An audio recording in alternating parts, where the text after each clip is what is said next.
Foxy, it's your birthday. Not for real, just for play. This is Cree Summer, and Moana Nui will be right back.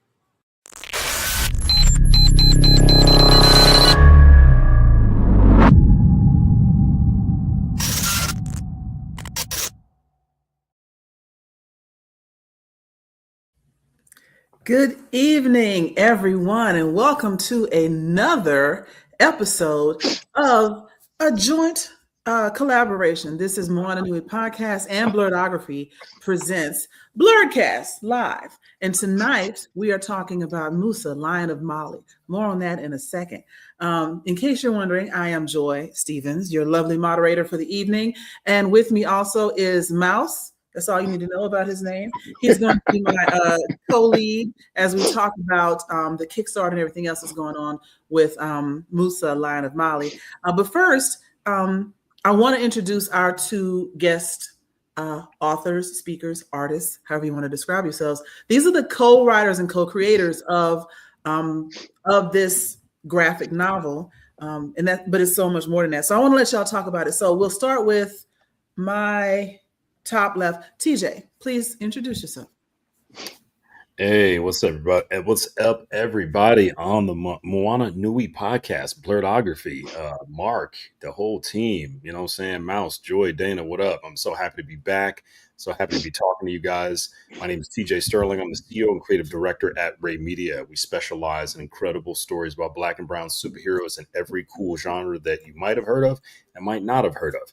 And we're here today to talk about our latest book, Musa, Lion of Mali. All right.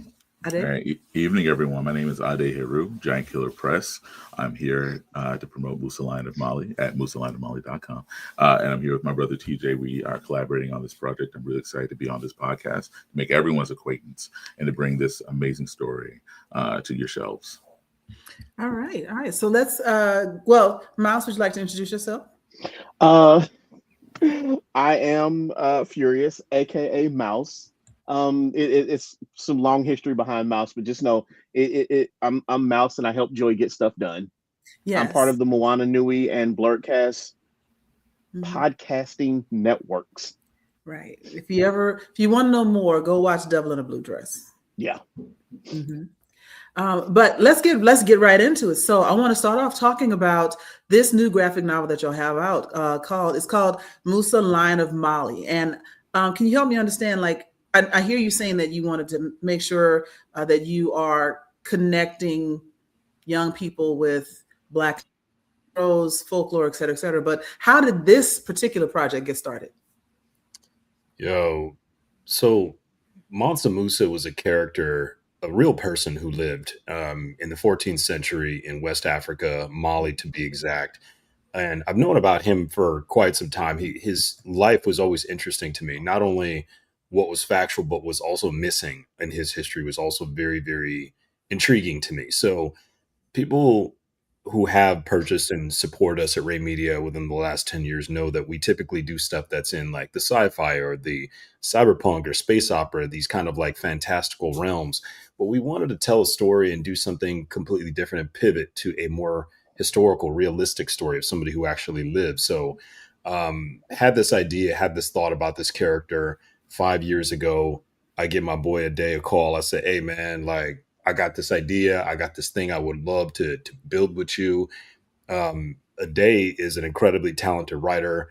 This dude knows history. He knows the diaspora better than anybody that I know. And I was like, you'd be the perfect person for us to like combine like Voltron and make something really cool with this story. So he honored me by saying yes. And then we started kind of going off to the races of making this character, making this story come to life. And it's an incredibly important story because so many of us Black and brown folks that live in the United States are from West Africa. Our genetic lineage, our ancestral heritage goes all the way back to West Africa. And, this isn't, while Egypt is cool, most of our people don't really come from there. Most of our people come from West Africa. So to be able to talk about and make a story about one of our heroes, one of our ancestral myths, legendary characters was an honor. And that's kind of what lit the fire underneath us.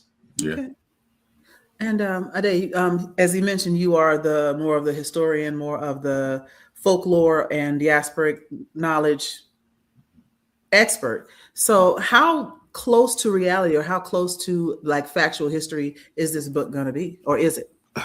I've been quoted as saying we're looking at anywhere between 74 and 78%, only because like so much of what we looked up was actually just, it was hard to find. He's a guy who was larger than life. So even the things that are nailed down, you have to wonder what was exaggerated, right? But then there are so many things that are, lost to history. Our book is about his early life, of which there's very little, if anything, noted. A lot of people, when they think of Mansa Musa, they think of, him being king, richest man in history, pilgrimage to Mecca, ruining Egypt's economy, having a bunch of ships. They think about that, and building the schools and the mosques. But then a lot of that is like, well, somebody jotted some cool stuff down, and we don't know. Like, they didn't really interview him, right? And so we did everything we could to parse this out and to stay true to the narrative. And then where we saw opportunities to embellish a bit, as well as the idea of kind of reverse engineering a young Musa.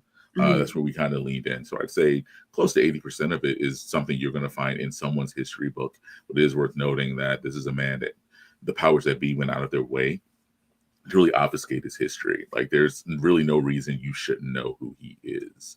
Yeah. I mean, you know who a lot of folks are who were pretty much villains in history. But this was a guy who, especially for the time, he was the thermometer that everybody was their temperature was taken against. And unless you happen to have an FM class or, a woke relative growing up, you didn't really hear about him. But like TJ says, there's a bunch of rap songs about him. It's our job to make sure there's at least one graphic novel about him. Cool. Good stuff. Mouse? When we look at this story, this historical narrative, how much research? I mean, obviously, there's a certain, like you said, there's a certain amount of things that are nailed down, and then there's a little bit of exaggeration for the purpose of storytelling.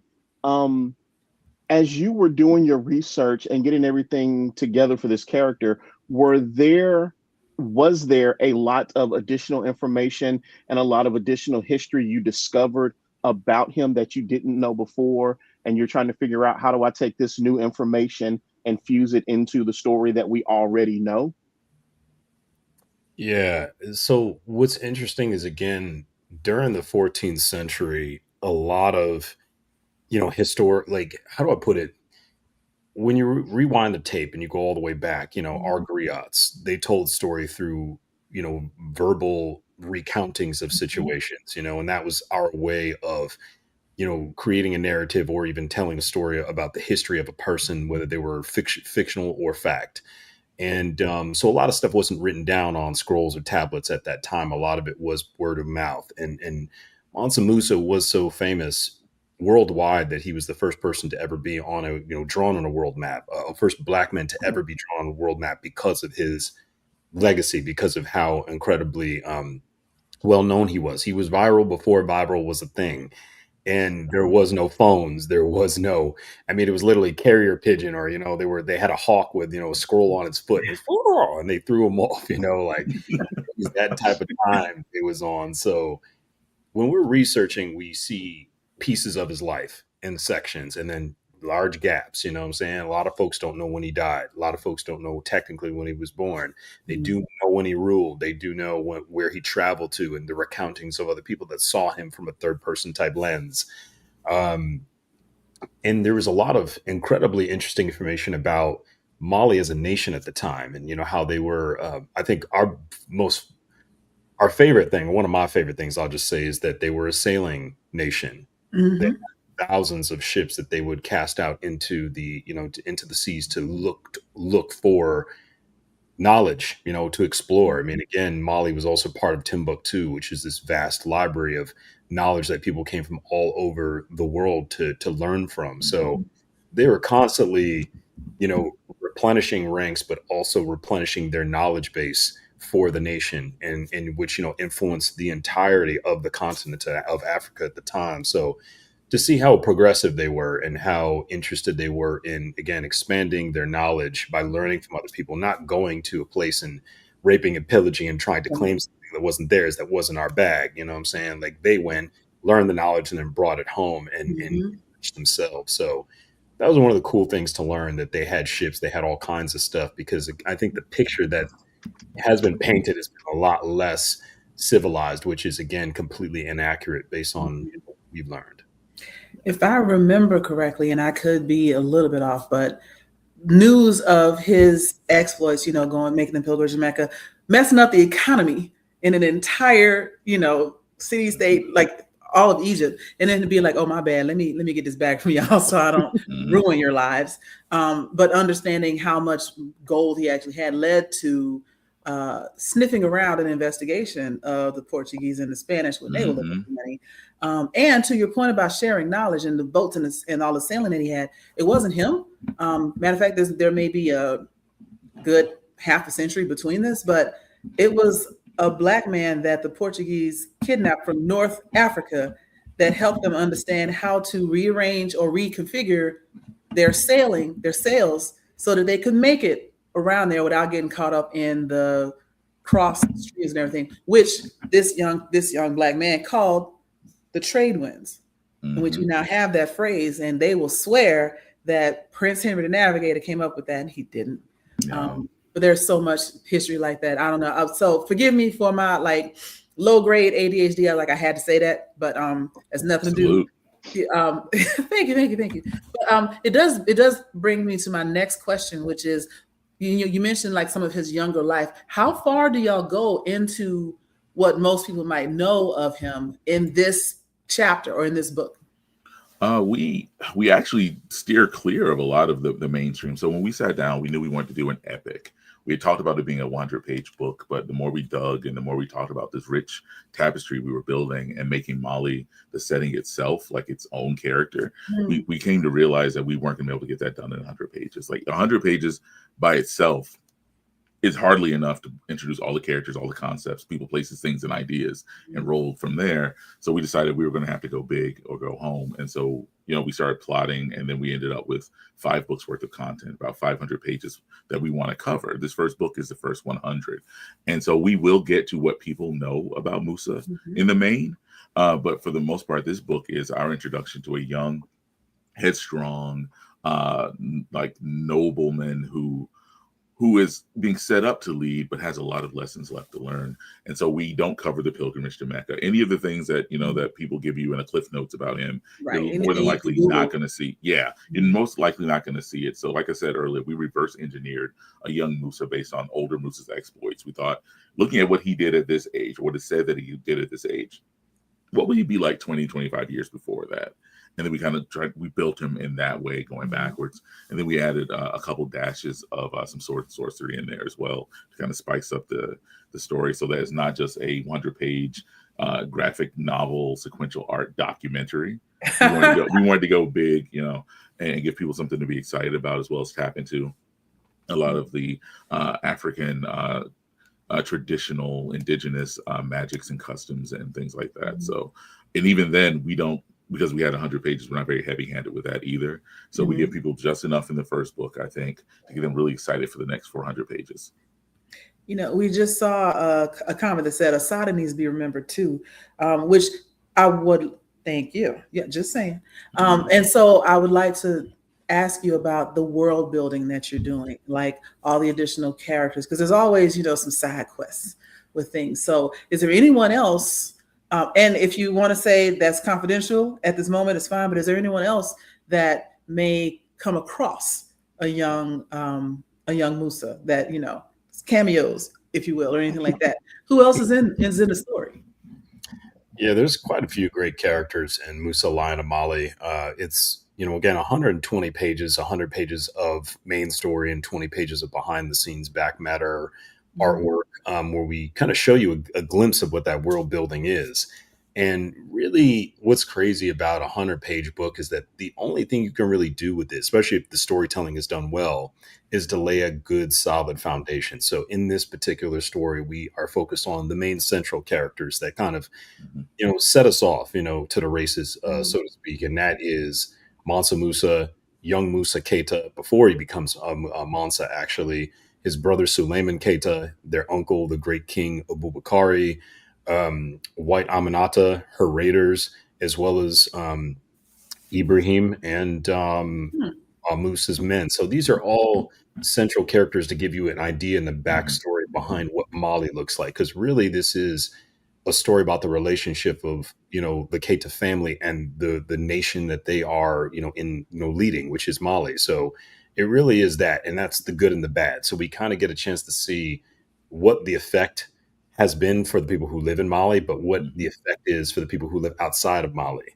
and what their gripes are and how they are kind of butting heads on certain things. And you also get a chance to see some Musa being challenged. He's not necessarily the type that is bested easily, and we do see somebody who can best him, and that is in our antagonist, White Aminata. So she's a fictional character. She does not exist. She's somebody who we made up for the story. But she does represent an allegory of sorts, and if I tell you any more about her, I might ruin it, so I'm not going to. So yeah, I was about to send you a text. One thing I'd like to throw out at you is you've mentioned this first 100 pages, and then I heard you also mention the next 400 pages. Is this a story that you already envision having? Obviously, you've got your beginning, but do you have a definite end to this story, or do you see this as something that could potentially be an ongoing series as long as people, show that there's interest in getting, new pieces of information or new stories, I should say? Well, I don't want to rule anything out, but I know that when we looked at those first 500 pages, we approached it with the understanding that we wanted to tell a complete story. The idea being that when everything was done, there'd be this complete narrative. That being said, we did make allowances for people falling in love with this world that we're building, for establishing something like a Musaverse, as you will, that where we could actually branch out. And the beautiful thing is these stories, each one of these books is set in a specific time in his life, and there's a lot of space in between. So there's nothing saying that with enough support, enough love, enough energy from the readers, that we don't spin off and do a series or one shots or mini series that take place in between these time periods or in the time period. Musa was meant to be a celebration of the man, the myth, the legend, but also a love letter to the diaspora. We wanted folks to pick up this book and be excited about it, be excited about the story, be excited to see a hero that looks like them. Not have another story about King Arthur or Robin Hood or Paul Bunyan or even Yasuke, but someone who's really who has a direct line, even if it's not directly like, oh, he was my great whatever, but a direct line to where they were from, and go from there. Similar to how a bunch of African Americans felt when Black Panther came out. Like, it's completely fictional, but everybody in Atlanta is from Wakanda now. We love to talk about that. Like, they shot it here, this is Wakanda. But just that feeling of connection above and beyond, to your point, like something either so abstract or so like one-off. Like Yasuke was not in his native land, even though it's a story about him. But this is the man, the myth, the legend, and the land. So I love y'all for that. Thank you. Speaking of, but you mentioned about people that are loving your work and supporting you. Let's talk about the support, right? Because you all have a Kickstarter campaign that's been going on for how long now?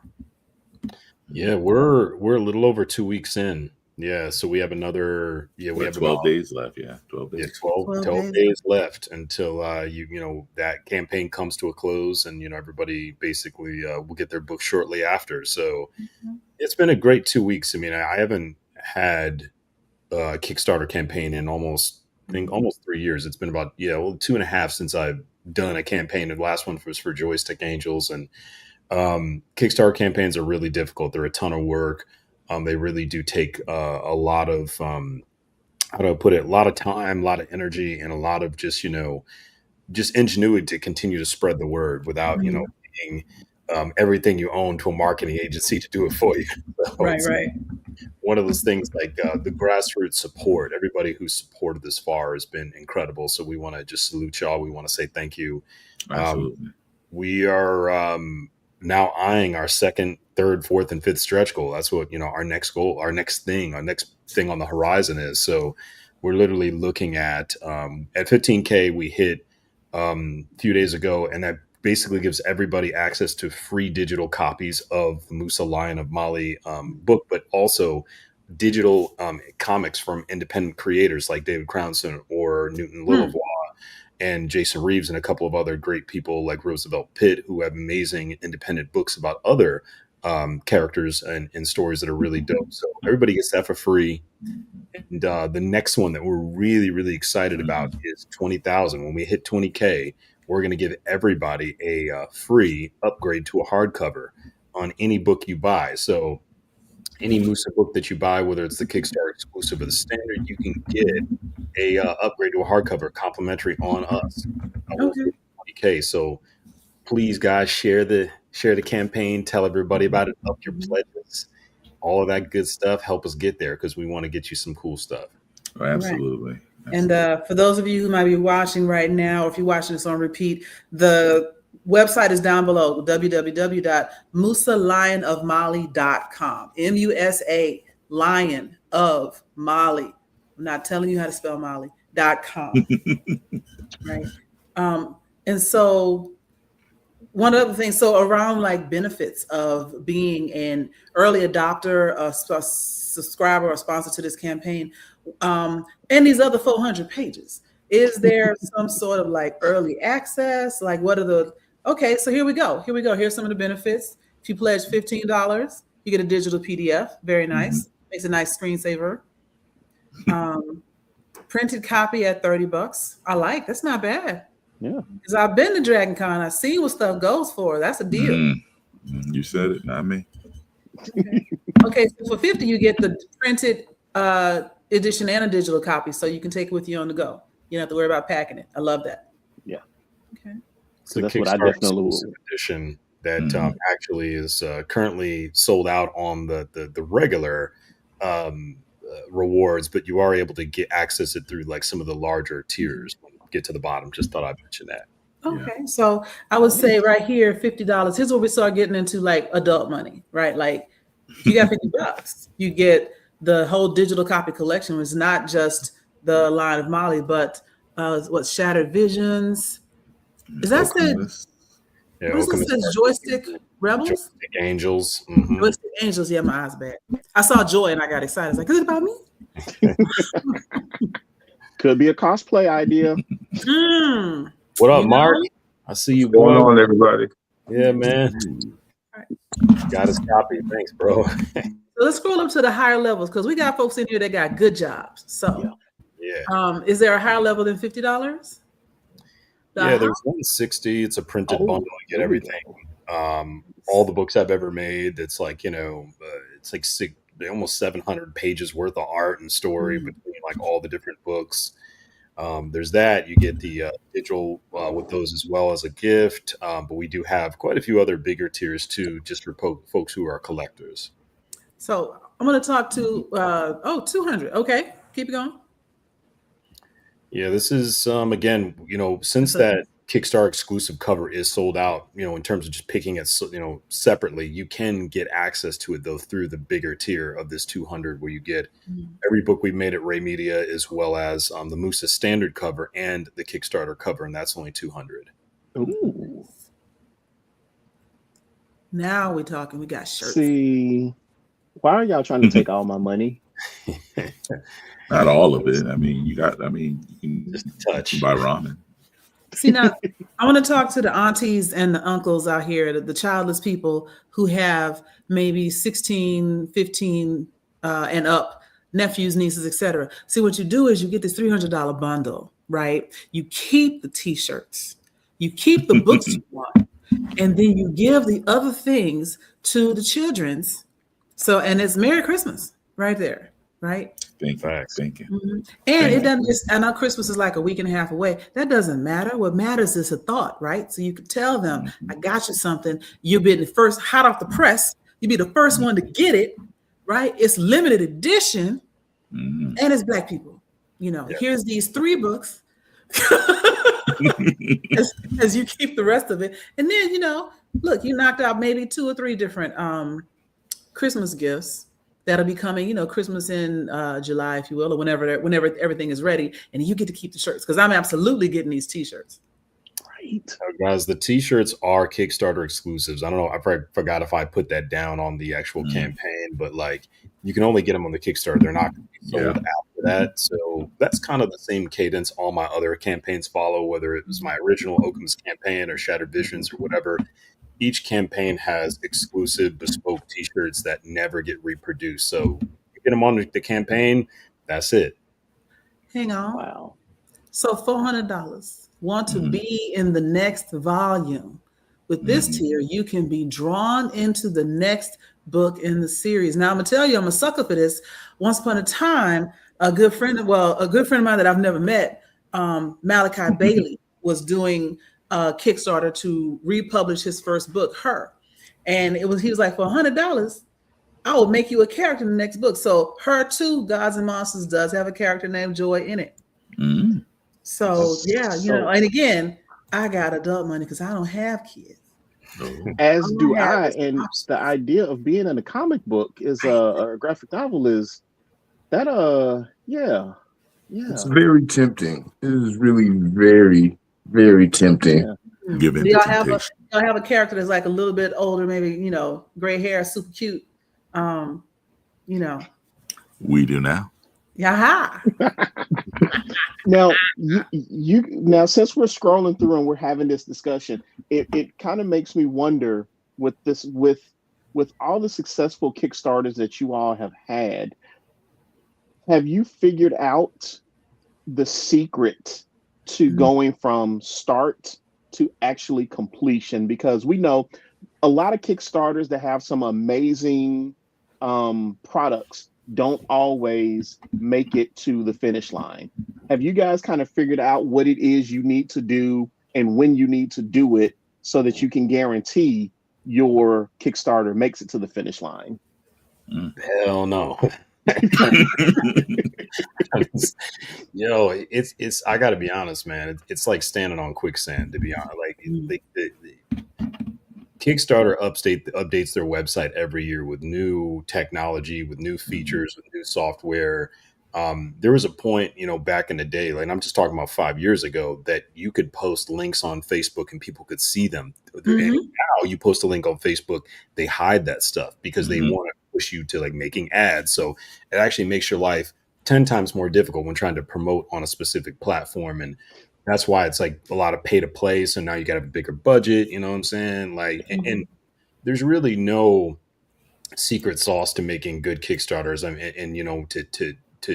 reaching your goal. I think having a great book helps, but I mean, even incredible individuals like Roye Okupe with Unique Studios has talked about this on podcasts. Like he would get nervous before Kickstarter because it's like, hey, I'm not sure if I'm going to fund, and he'll go make 30 or 40, 50K. Like, you never know when the temperature is and what works and what not. So a lot of it's experimentation. I've only done 5 of these campaigns, and I hope that, in 10 years, I'll be a master at this, because the people who I look up to, guys like, companies like Aspen Comics, they've been in business over 20 years and they make 200K on a Kickstarter campaign. So like the numbers are always, there's always like a goalpost that I'm like chasing that moves, you know what I'm saying? Like, So when is the estimated like hard copy publish date for people that are investing now? When can they expect to get everything? Oh yeah, well, we're looking at once the campaign is done, once all the money clears, once everything's rolling, we're looking at fulfillment within 30, 60 days of close of the campaign. Like, we're not trying to sit on this. We didn't come hat in hand and ask anyone to help us bring this vision to life. TJ and I, for the past 5 years, we've been reaching into our pockets, from our day job money and all that good stuff, and paying these artists to help us bring this book to life. We really believed in it, and we really wanted to make sure that it was something tangible. So when we came to everyone, we couched it in what it really is. This is a chance to pre-order, a chance to say, hey, I'm really interested, and I don't want to wait for the con season to start. I'm really interested, and I want this exclusive cover, or I want this one-of-a-kind t-shirt. I'm really interested, and I want to be a part of history, pun intended. Like, that's what we came to the world with. And I think we've done. I think honestly, it's humbling for me because this is my first actual campaign. This is the first time I've ever decided to like step into the big boy leagues, and I'm blessed to be able to do it. With TJ, and to see folks the way they gravitated toward it. Just looking at the page and people see the art. That's all they see. Like they might see a conversation like this, or they might see a post online, but very few of the people who backed it have actually read the PDF. Like they've seen or seen the pre-production version. And they still believe in it enough to bring it to life the way they did. It's incredible. So I'm loving this. So I'm putting my marketing hat on because it's another thing that I do. And I'm thinking of the people in my circles because I am 51. I went to Spelman College, which means by extension, I have links and connections with Morehouse and FAMU, as a matter of fact. Getting this in front of those groups, not necessarily for themselves, not necessarily for Christmas, but spring break, March Madness, so on and so forth, birthdays that are happening with their nieces and nephews and everything in the spring, where they'll be able to have something tangible and limited. I'm giving you something that there's something about the HBCU crowd. They like to have something nobody else has got.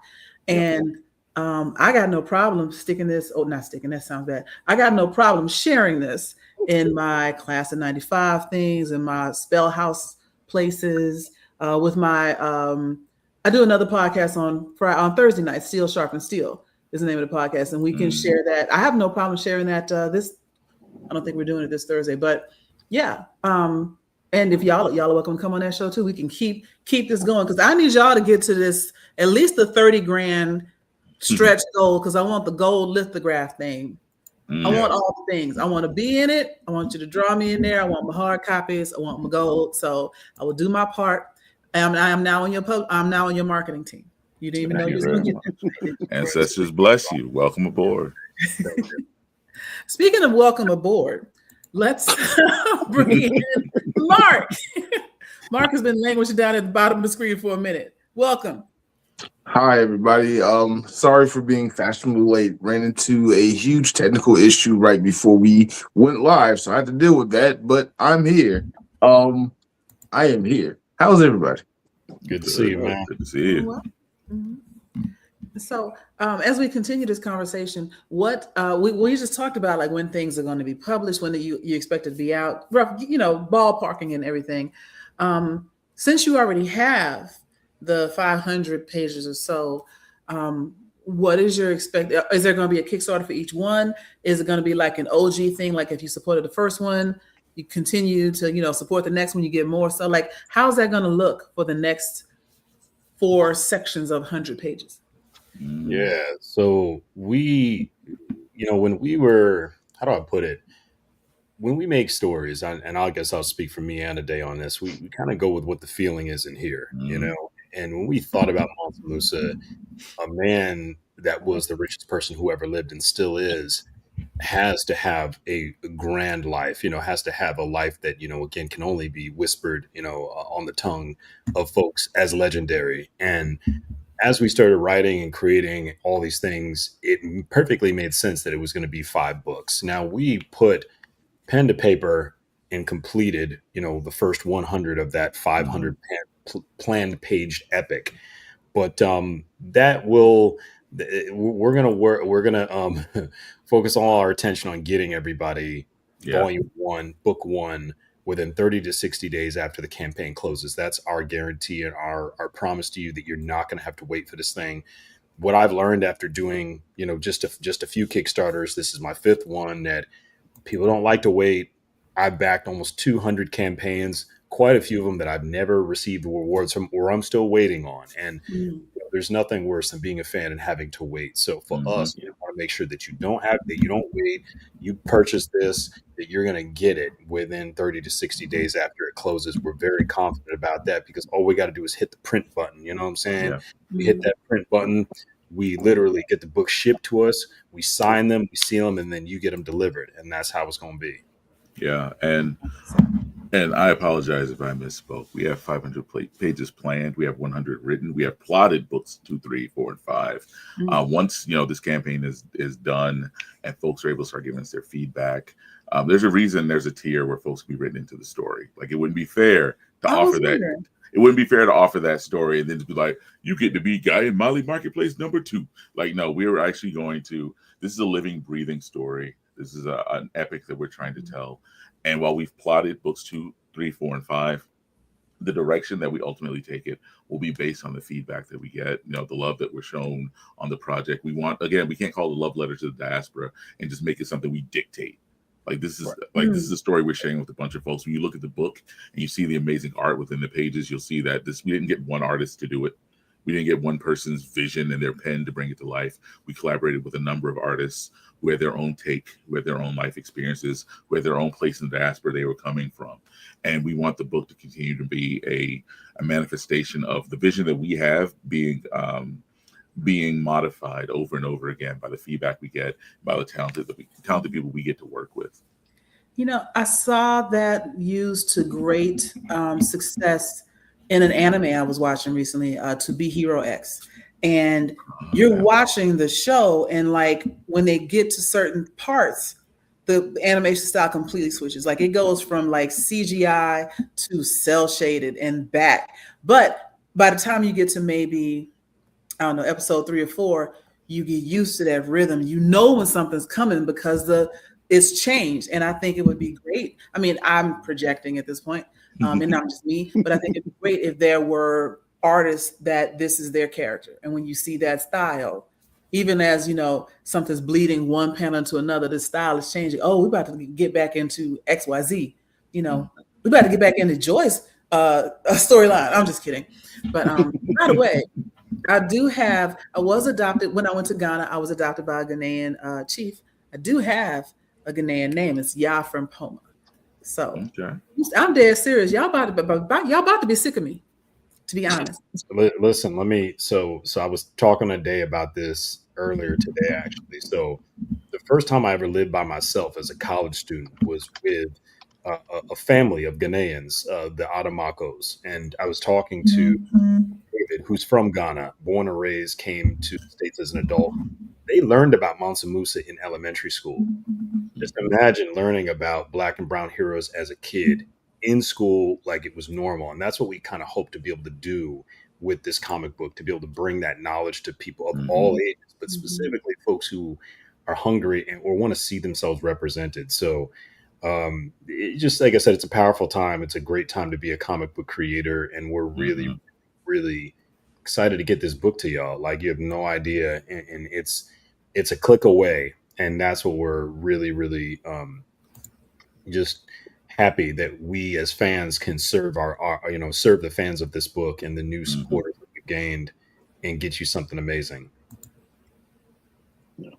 When you guys were showing the stretch goals earlier, as Joy made the comment of people from the HBCU like to have things, specifically like limited edition things.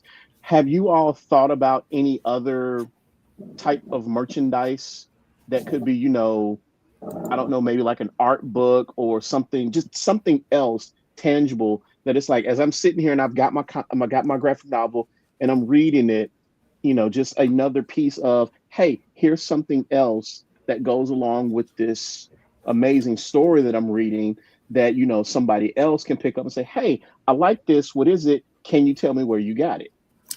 This was a conversation we had. We've had a lot, and the more times we've had conversations like this, we get asked it a lot. Like for TJ and I think for us, it was really getting that first 100 pages out, right, TJ? Like, gotcha. We knew we wanted to lock in. We never ruled anything out. When we started world building for this series, we knew it was going to be a graphic novel. We knew, because that's the world we work in. But we knew that we wanted it to be epic, we wanted it to be cinematic, we wanted it to be breathing.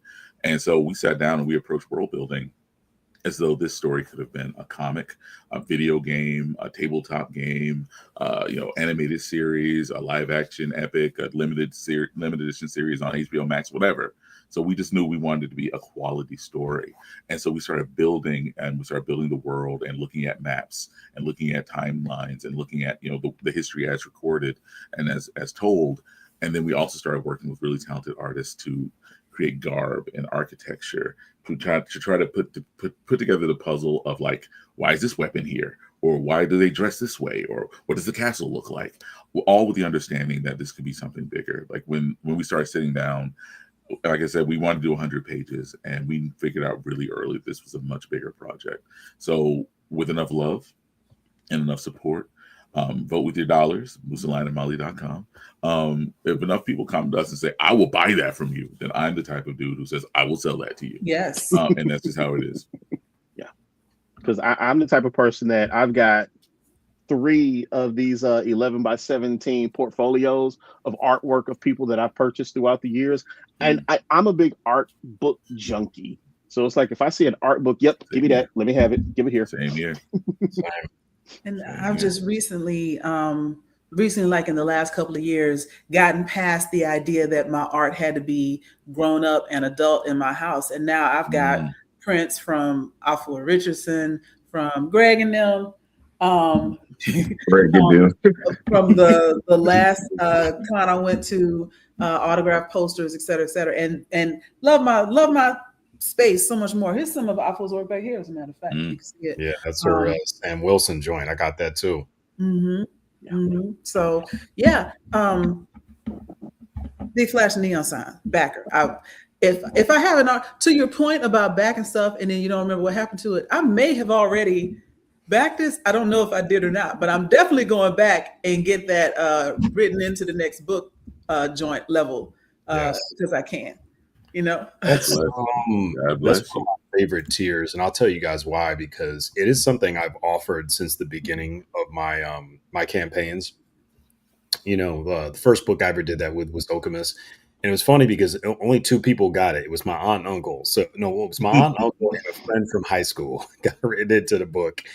And then when we had Joystick Angels, quite a few folks did it. They were like, oh, this is a great idea. So we literally have, I think, about 12 people now that exist within the Joystick Angels universe that are real people that had feedback on what their character was supposed to look like. Hey, I want to have an outfit that looks like this. Hey, I want the colors of my outfit to look like this. I want my weapons to be this. And we really gave them a customized experience. So they now have this incredible graphic novel, this amazing story that showcases their character. And even I asked hey, what are some of your favorite sayings so I can put that into the dialogue of your character when I'm writing it. So it is very interactive. Very interactive. So if you become part of the book, you literally become a framework and a character within the tapestry of the universe. And we do make it a point to really do that very, very well. Nice. That's awesome. That is awesome. I love everything I'm hearing. What else do you want people to know about this endeavor? Anything that we haven't covered? I want to reiterate that the book exists. It's real. I'm holding a print copy.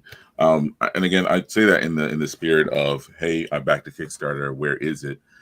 Because this is a big project. People are talking about it. It's going viral in some circles. And it seems I've been told in conversations, it seems too good to be true.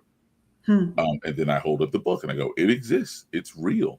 I wrote it. And I wrote it with TJ. We created it. It exists. It's as real as my kids. This is something we are very excited to get to folks. We can talk all day about, stretch goals, which we will, and we will absolutely honor that and love that. But ultimately, stretch goals only exist because we were blessed enough to be able to bring this team together, to bring this project together. And then we're blessed with folks that believe in it enough to put in their pre-orders on this campaign. And so getting it out the door is the big message. It's great to start conversations about the diaspora. We will continue to, but we want to honor that folks really did put their money where their mouth was, in the spirit of Musa, and said, hey, I want that. And we want to make sure that they get that. And so every conversation will all roads in my mind lead back to, and here's your copy. And here's your copy. I like that. I would actually like to ask the 2 of you a question. You mentioned the team that you put together behind this book to create some of the amazing artwork. Can you talk about a little bit of what was it like finding different illustrators to bring the story to life, and just the vetting process of looking for people who had such creativity or who had an art style that you liked, that you wanted to be a part of this project?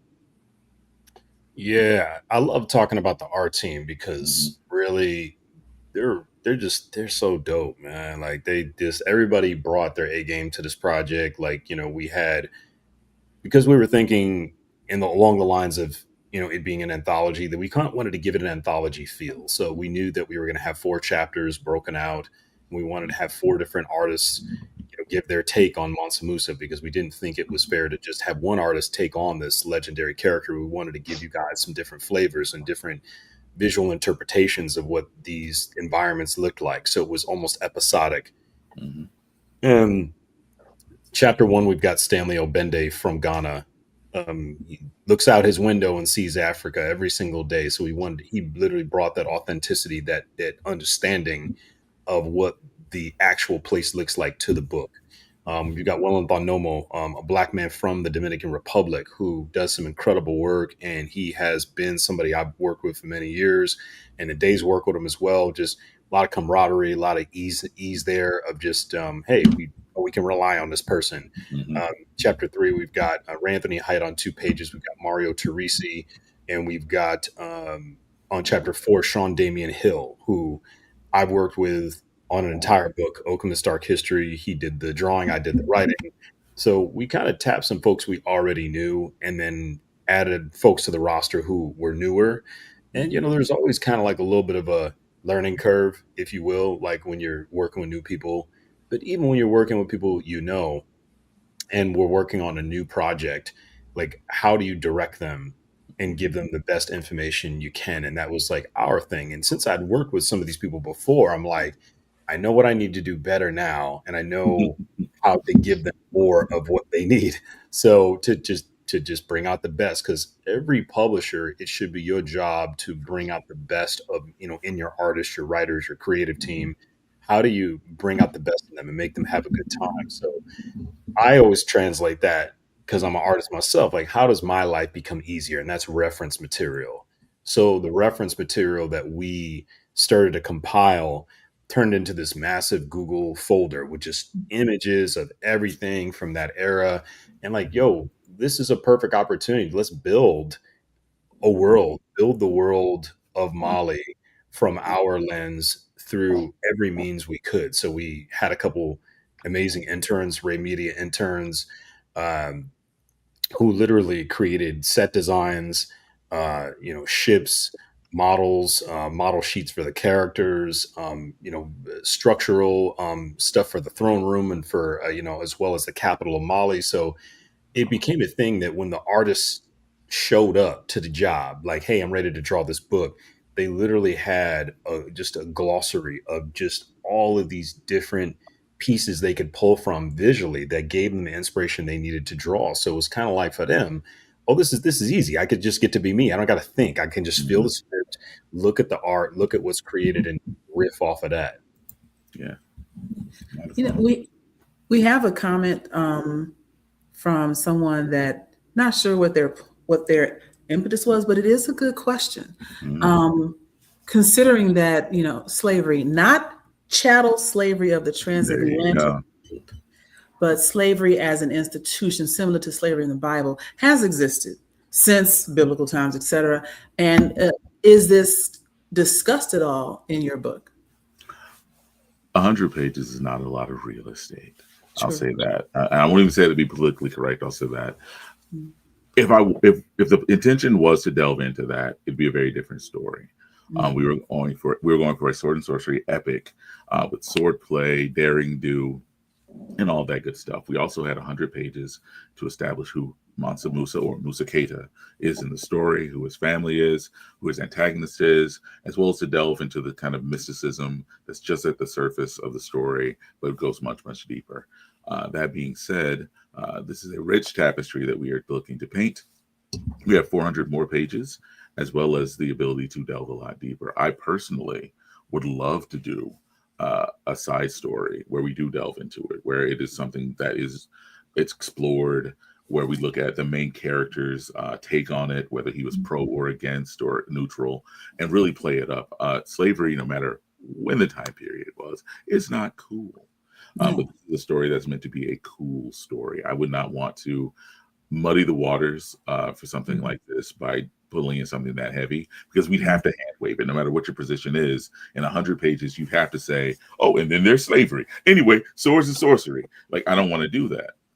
I would want a story that says, and this is slavery, and this is why it's messed up, and this is how it impacts the world, and this is how your characters feel about it, and your deuterotagonist feels about it, and this is what it meant at the time, and how it led to the slavery that comes to mind when you think of it, which is a slavery that people hand wave like it didn't exist in the first place.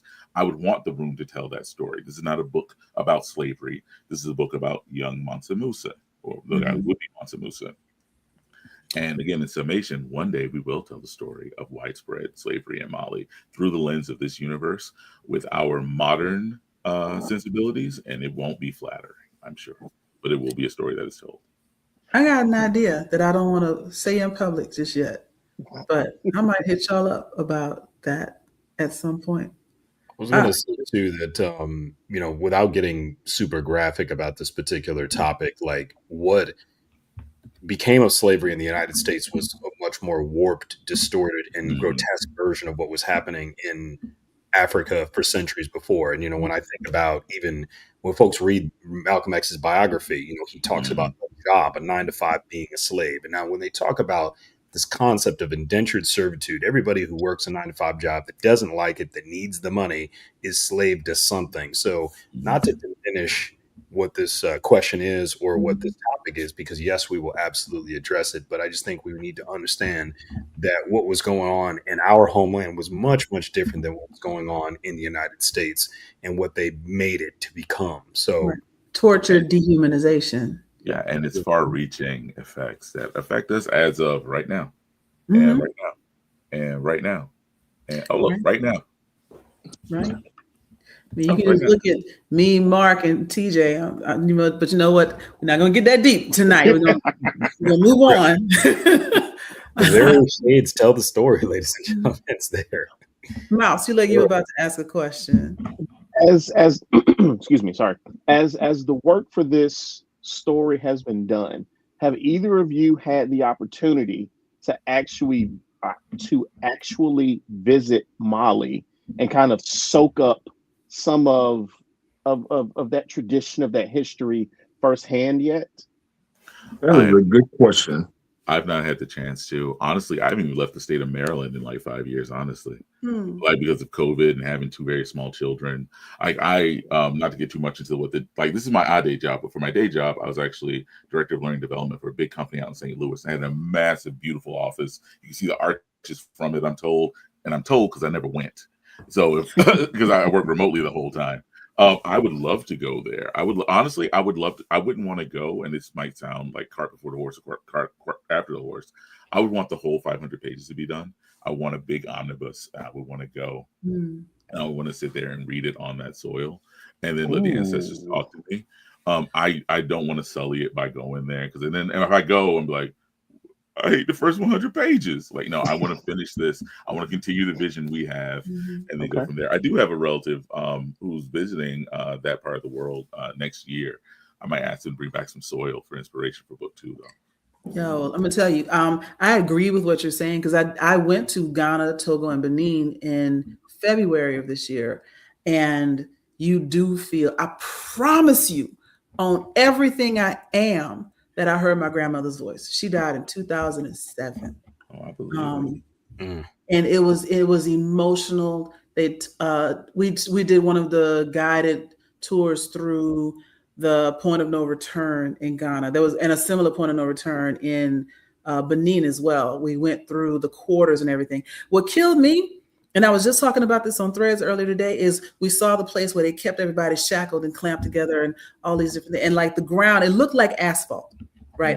In this area. And you're like, asphalt wasn't a thing then. So what is this? They're like, this is the stamped down human waste that they would not clean out of this area. And it's stamped down to now it's just a part of the ground. And above this dungeon, elementary school and a church. Crazy. Wow. Well, that's messed up. I'm still mad.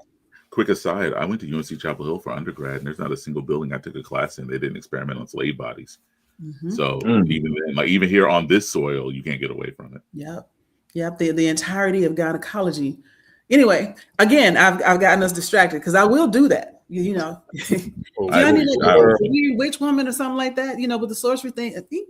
So anyway, what I also wanted to touch on with this project is everything.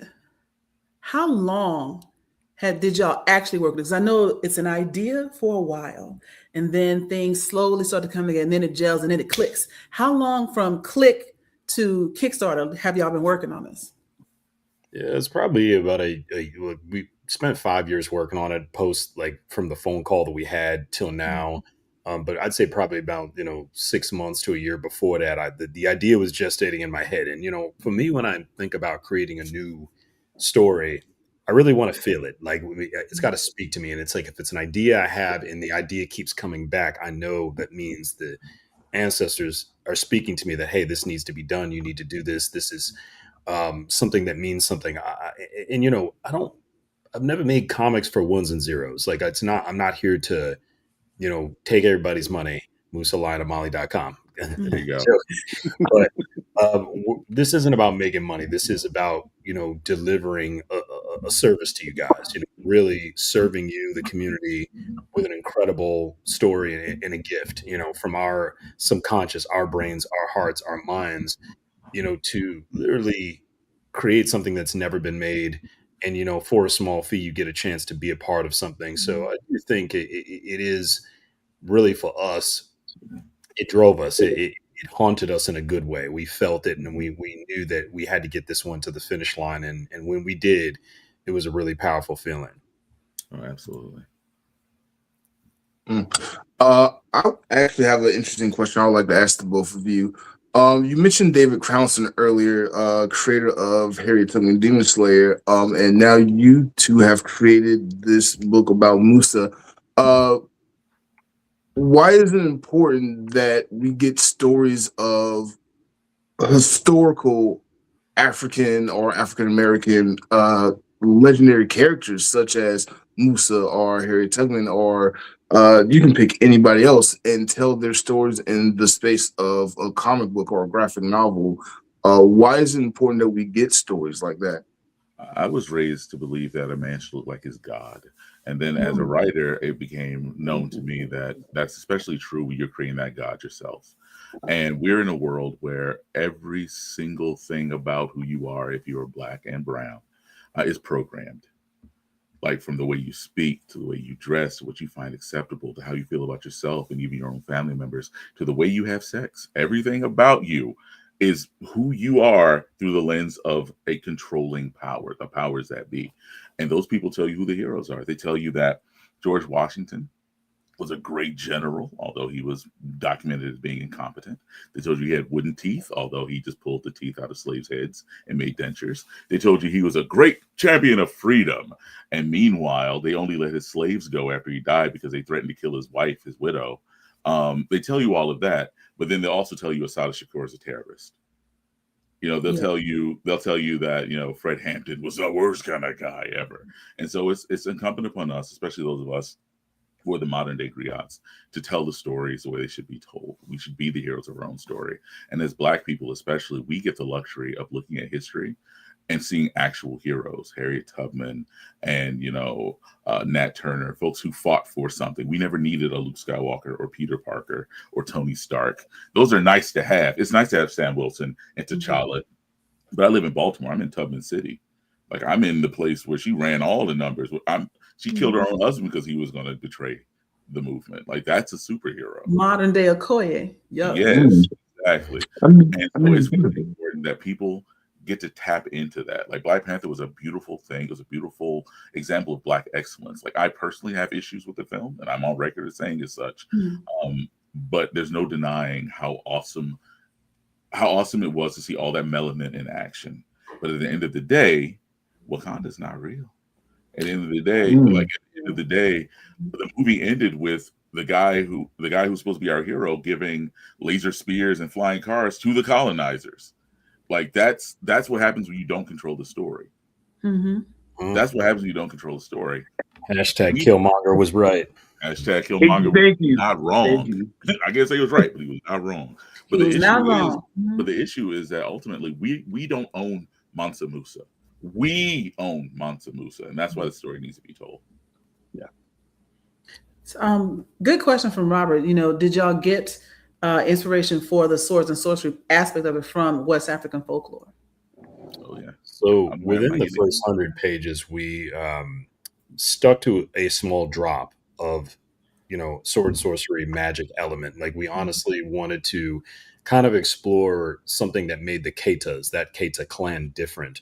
And that's why you kind of get to see a little bit of what their, mystical power is within the story. Now we are absolutely planning to explore and really go deeper into African folklore, like the Orishas and some of the gods and goddesses that lived in that particular area within the next, 4 books that are coming up. So that is definitely something that Day and I have briefly chatted about. But as of right now, again, there's only so much we can cover in volume 1. We'd love to be able to cover it all, but again, the book wouldn't be here if we were still writing it. The book would be still in the Google Drive folder, just kind of chilling and waiting for us to get to the next chapter, So we wanted to see what y'all thought. We wanted to get the temperature of the room. And so far the temperature has been, exceedingly welcoming to this story, this idea, and what we're trying to build here.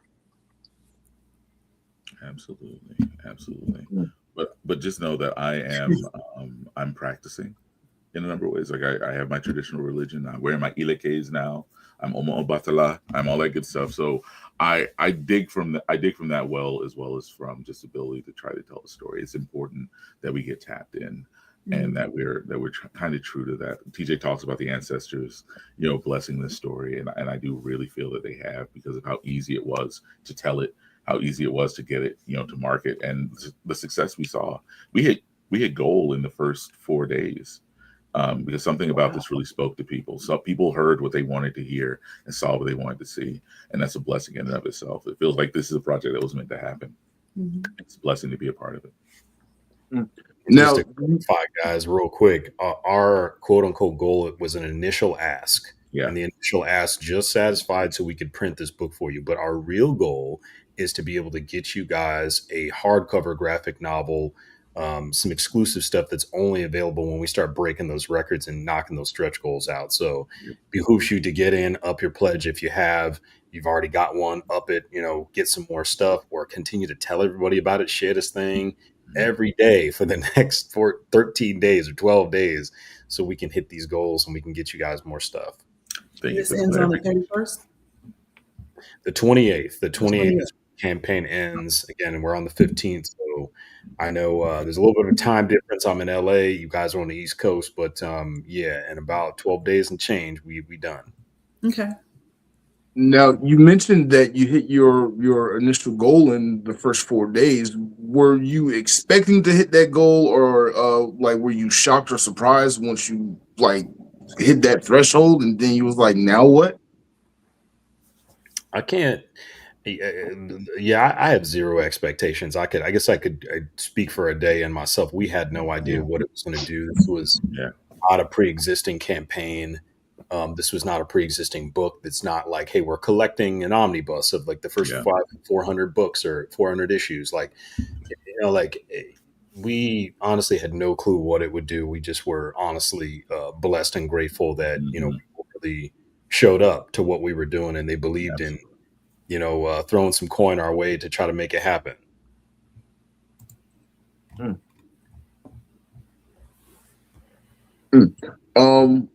So I see someone in the comments put that they want to see more Black stories for Xmas.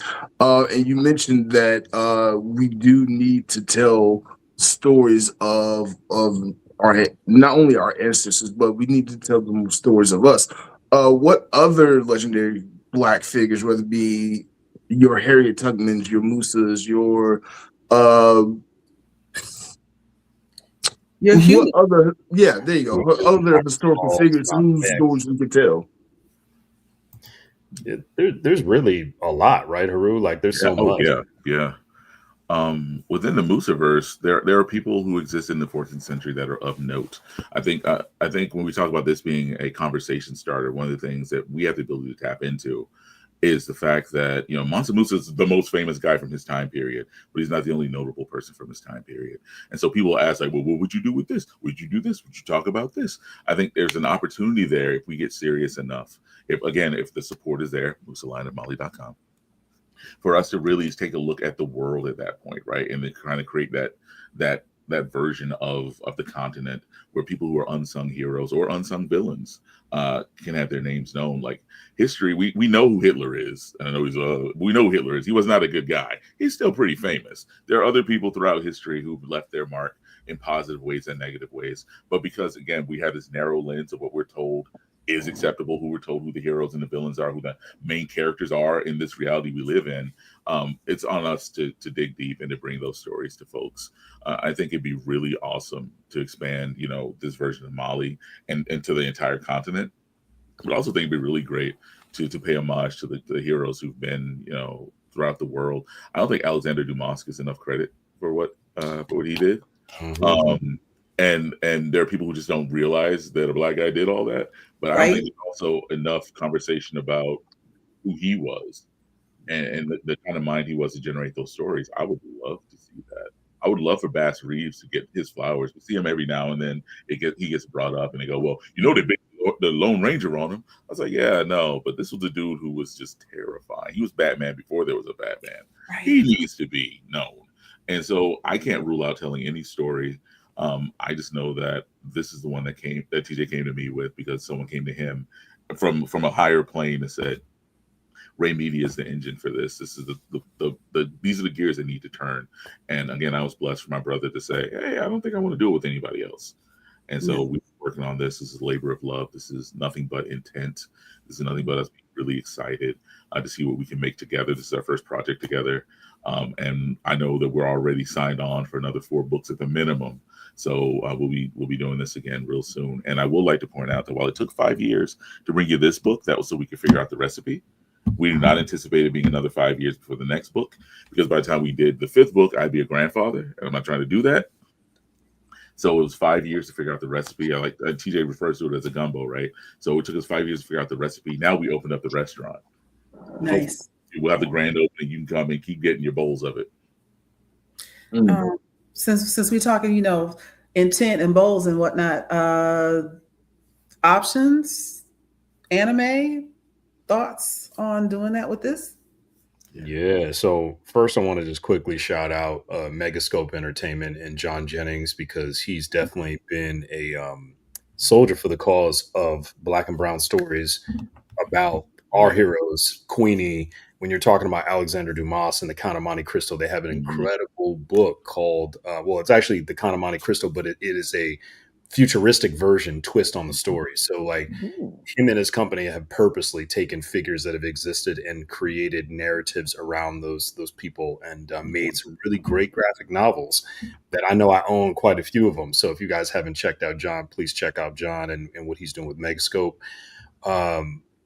When it comes to larger format stuff that's visible, like an animation or a game, tabletop, movies, all of this stuff, it starts with grassroots support, and I feel like a lot of people sometimes forget, I know I do, that it took them 40, almost 50 years of content before they ever made a Spider-Man movie, before they ever made an X-Men movie, before they ever had anything that they could make into a multimedia form. They had libraries worth of content, and this is our very first book. We were brand new to this particular IP. We're brand new to this character. Meaning some people forget, like, Iron Man wasn't even a popular character. He was never a popular character. I always liked Iron Man.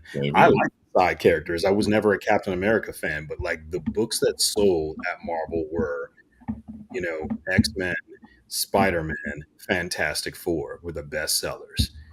The Avengers, Thor sometimes. So Iron Man was like one of them characters nobody really cared about. You know what I mean? Like, exactly. So like it took years and years of great Iron Man stories in comic book form, then eventually animation. They obviously would have some games here and there. But, when it comes to the big stage, the movies, like they needed that library of content. And what our goal really with our companies collectively is to build that library of content and then gradually move into those other realms in a holistic way, not where we're trying to offload an IP and sell it. You know what I'm saying? Because so many people come up with great ideas and they're hungry and they're like, hey, I got to pay my rent. I got to take care of my kids. I try to get this car note taken care of.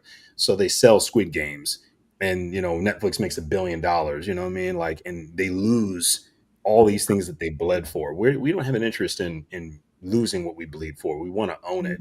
And I think the ownership is really that generational wealth, not just offloading it to a streaming service for them to, dissect it and all that other stuff. Would you call that Netflix and shill? Hey, not bad. We got another question from the audience. What was the most surprising fact you learned when you were researching this project? Actually, for me, I think it was just how integral his brothers, Musa's brother Suleiman Keita was. Like, he was a character who would come up, and he was a character who actually rules after Musa in real life canonically. But to see, the potential in that character, to see, what was documented about him, and then to see the version we were creating, how he took his own shape and how he became, a major part of the plot, as well as this big subplot that we're building. To me, that was one of the most exciting things, was having yet another main character. Like, Musa is the backdrop in the character in and of itself. Sorry, Mali is the backdrop of itself, in and of itself. But we have Musa, we have Aminata, who's also very, very critical to the story. But the more we kept writing, the more these other characters started to float to the top and become like very, very necessary to tell the story we wanted to tell. And before we knew it, like Suleiman, I think he may have ended up your favorite, right, TJ? Like, you big him up quite a bit. Yeah, I talk about Suleiman a lot because, again, he was the successor to the throne, and I think the way I felt like it when I was researching was by design. It wasn't by accident. It was something, again, Musa's role, ascension to the throne, is a little bit different than Suleiman's. Like, they're very, very different if you compare and contrast them. To me, he's a character that's got a person that has so much to be explored and to talk about and to learn about. So I in agreement with Ade there.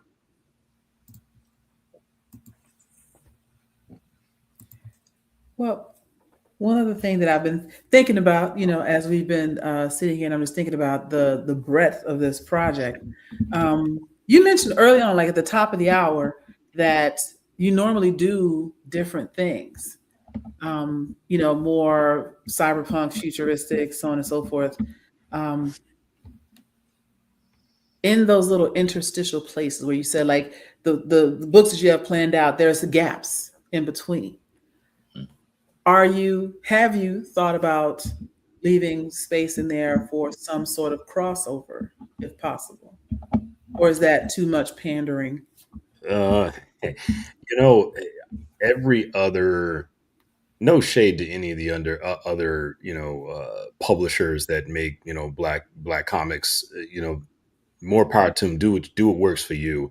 To me, crossovers are something that's been milked to death. Like, every company's done it. The Images, the DCs, the Marvels, Dark Horse, like, everybody has done a crossover. Everybody's done a new variant of a character or a universal this. And I think that there's something great about simple stories that begin in that end. And I'm down for like a side story within the story. I'm down for bits and pieces of things that can describe the universe better, or characters better, or backstory, if you will. But yeah, the crossover thing doesn't excite me as much as just telling a great story that somebody can pick up one book, finish it, and say, hey, here's a new thing I can jump to. And we don't got to worry about all the cross-pollinization of different stuff that confuses people. Plot holes and things left undone. A lot of comic readers are confused on a lot of books because, like, it's going in so many directions, and there's always a new number one for something every year.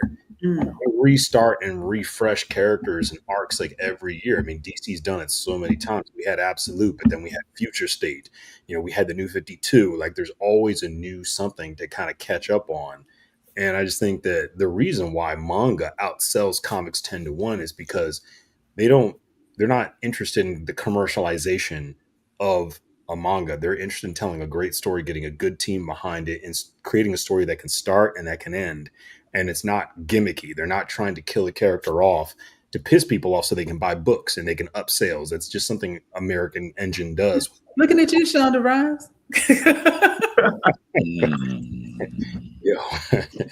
So, you know what I mean? Like, we just want to tell great stories, and that starts one book at a time. Mm-hmm. Yeah, all new, all different, same old, same old. No, I agree with TJ there. I think for Musa in particular, everything that we do with the project needs to be intentional because we're trying to respect the history. We're trying to respect, the fact that people that pick up the book should be able to put it down and go do research. And so for that particular project, it would have to be something very specific. And it'd have to be something, I think, native to that universe for it to make sense. But in general, to TJ's point, crossovers have their time and their place. And that was when sales were really flagging in the 90s. I think an IP that has its own strength, that can stand on its own 2 feet, doesn't necessarily need to have a line-wide, like world-changing, status quo-altering event every few months.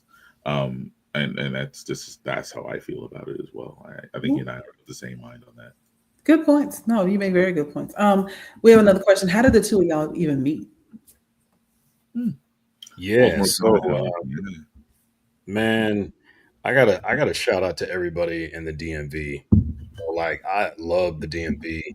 I love the people. I love the vibes, the food. Just it's like one of my favorite places to visit when I'm doing conventions. And I think I first came to Baltimore Comic Con 2016. I met Ade Heru at 2017, and me, I happen to be the guy that stands out in the aisle and greets people one-on-one and pulls people from the aisle. And I'm very aggressive about building a relationship with the people who are walking on the floor, because I am one of those people and I care about what they want. I care about what they're interested in. So me, it's like getting to know people. It's building something. And pulled the day in. We talked about some of the stuff I was making, and Ada's been one of my core supporters, one of my core people in my life. He's like, hey man, whatever you're doing, I got you. Whatever you want to build, I got you. I'm going to support you. And for me, it was just love. You know what I'm saying? It's like brotherly love almost immediately. And I felt some type of way because I was like, man, he's a good dude. He's a solid cat. And I see that he wants to build and make his own universe of characters. So we chat about that. He'd tell me about Shadow Boxer and what he's planning and some of the people he's working with. So I could always see that we were running in step on lots of different things. And, for me, when I work with people based on, how we vibe and how we connect and how our chemistry is, as colleagues. And it's not like, hey, I don't want to work with somebody because they have a big following or because they have more social media, impressions than I do. Like, none of that fake shit matters to me. I can't stand it. It's the worst type of way to do business because there's nothing authentic about it. You know what I mean? Like, a house of cards.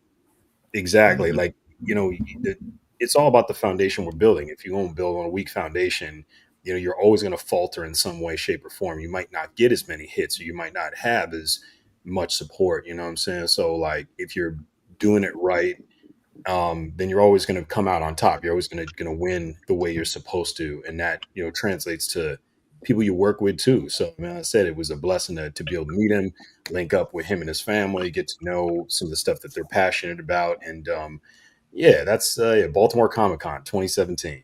2017. Yeah. Mark?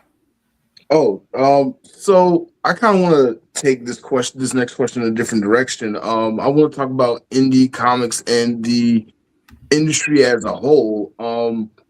It seems that the year 2025 is the year for Black content creators to be in indie comics and doing self-publishing. What is it about indie comics that attracts wannabe? I don't want to say wannabe in like a negative sense, but attracts future creators to that medium to want to go and self-publish their own stories, like what you have done with your career?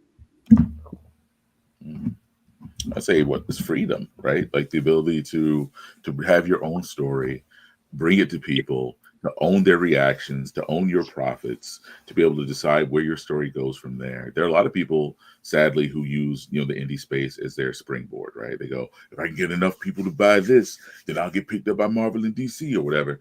But that's not the lion's share of people. In my experience, again, I don't have TJ's 10 years of running a successful company behind me, at least not yet. But when I look at the indie space, I see people who have a story they always wanted to tell. And they believed in themselves enough to, to put their money where their mouth is, to put their time where their mouth is, which is more important than your money. Like your time, you'll never get back. And they said, hey, world, this is what I made. And they own the reaction. They own the love. They own the hate and the vitriol. They own the criticism. And if they do it right, they own, becoming a legend, becoming a myth in that regard. And that draws people in. And 2025 has been great because Black people have been going out of our way this year to be heard, because we've been yelling at people for a really long time about a lot of things.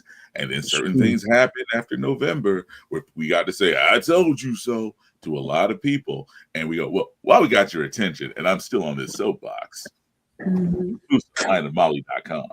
And that is why I feel like this 2025 it's been the FAFO year, right? The fuck around and found out year. Yep. And we're like, okay, well, you see, we're here now. We were okay to just be left alone. You didn't want to leave us alone.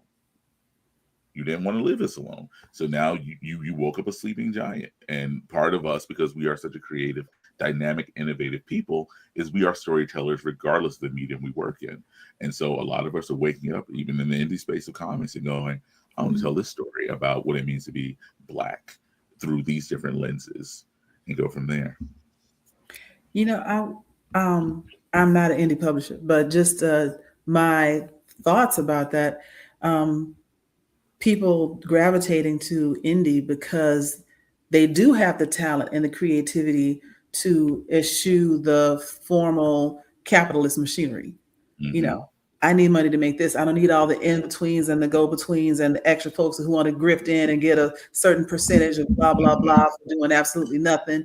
And then take your option, your work, and then put it on a shelf so you can't do anything with it. Like all the nonsense that comes with all of that versus, hey, I want to do something cool. Anybody want to put 5 on this? Mm-hmm. Because this is what I'm doing. And then finding your true audience as opposed to something manufactured and potentially fake that is the formula. And for me, I think some of the best things that have come out this year have not come from major labels and major names. It's come from the more authentic, more genuine, differing levels of independent, but independent works. Absolutely. Yeah, it is. There's also there's 2 sides to it, and I think another side that we also kind of have to the elephant in the room would be, it's like, hey, I'm making comics and IPs just to shop for content, to films and to TV and all this other stuff, and I'll be honest, and I did sound like the mean dude in the room, but like I have a little bit of a problem with that, because to me it's not the holistic way of making comic books. It's not, you're not making comics for comics. And I'm a fan, diehard fan of comic books and storytelling, and I do think there's the best way to really make something incredible is to like have a holistic intention, to not be just in it to pitch a movie, because it will lack a certain level of soul. It will lack something. So my thing is like, if I could give any advice to other creators, it's like really create something that you want to see that's different, that's unique, that is inspired. Because when you're making something that's inspired, it really does transform the work. The work becomes a life of its own.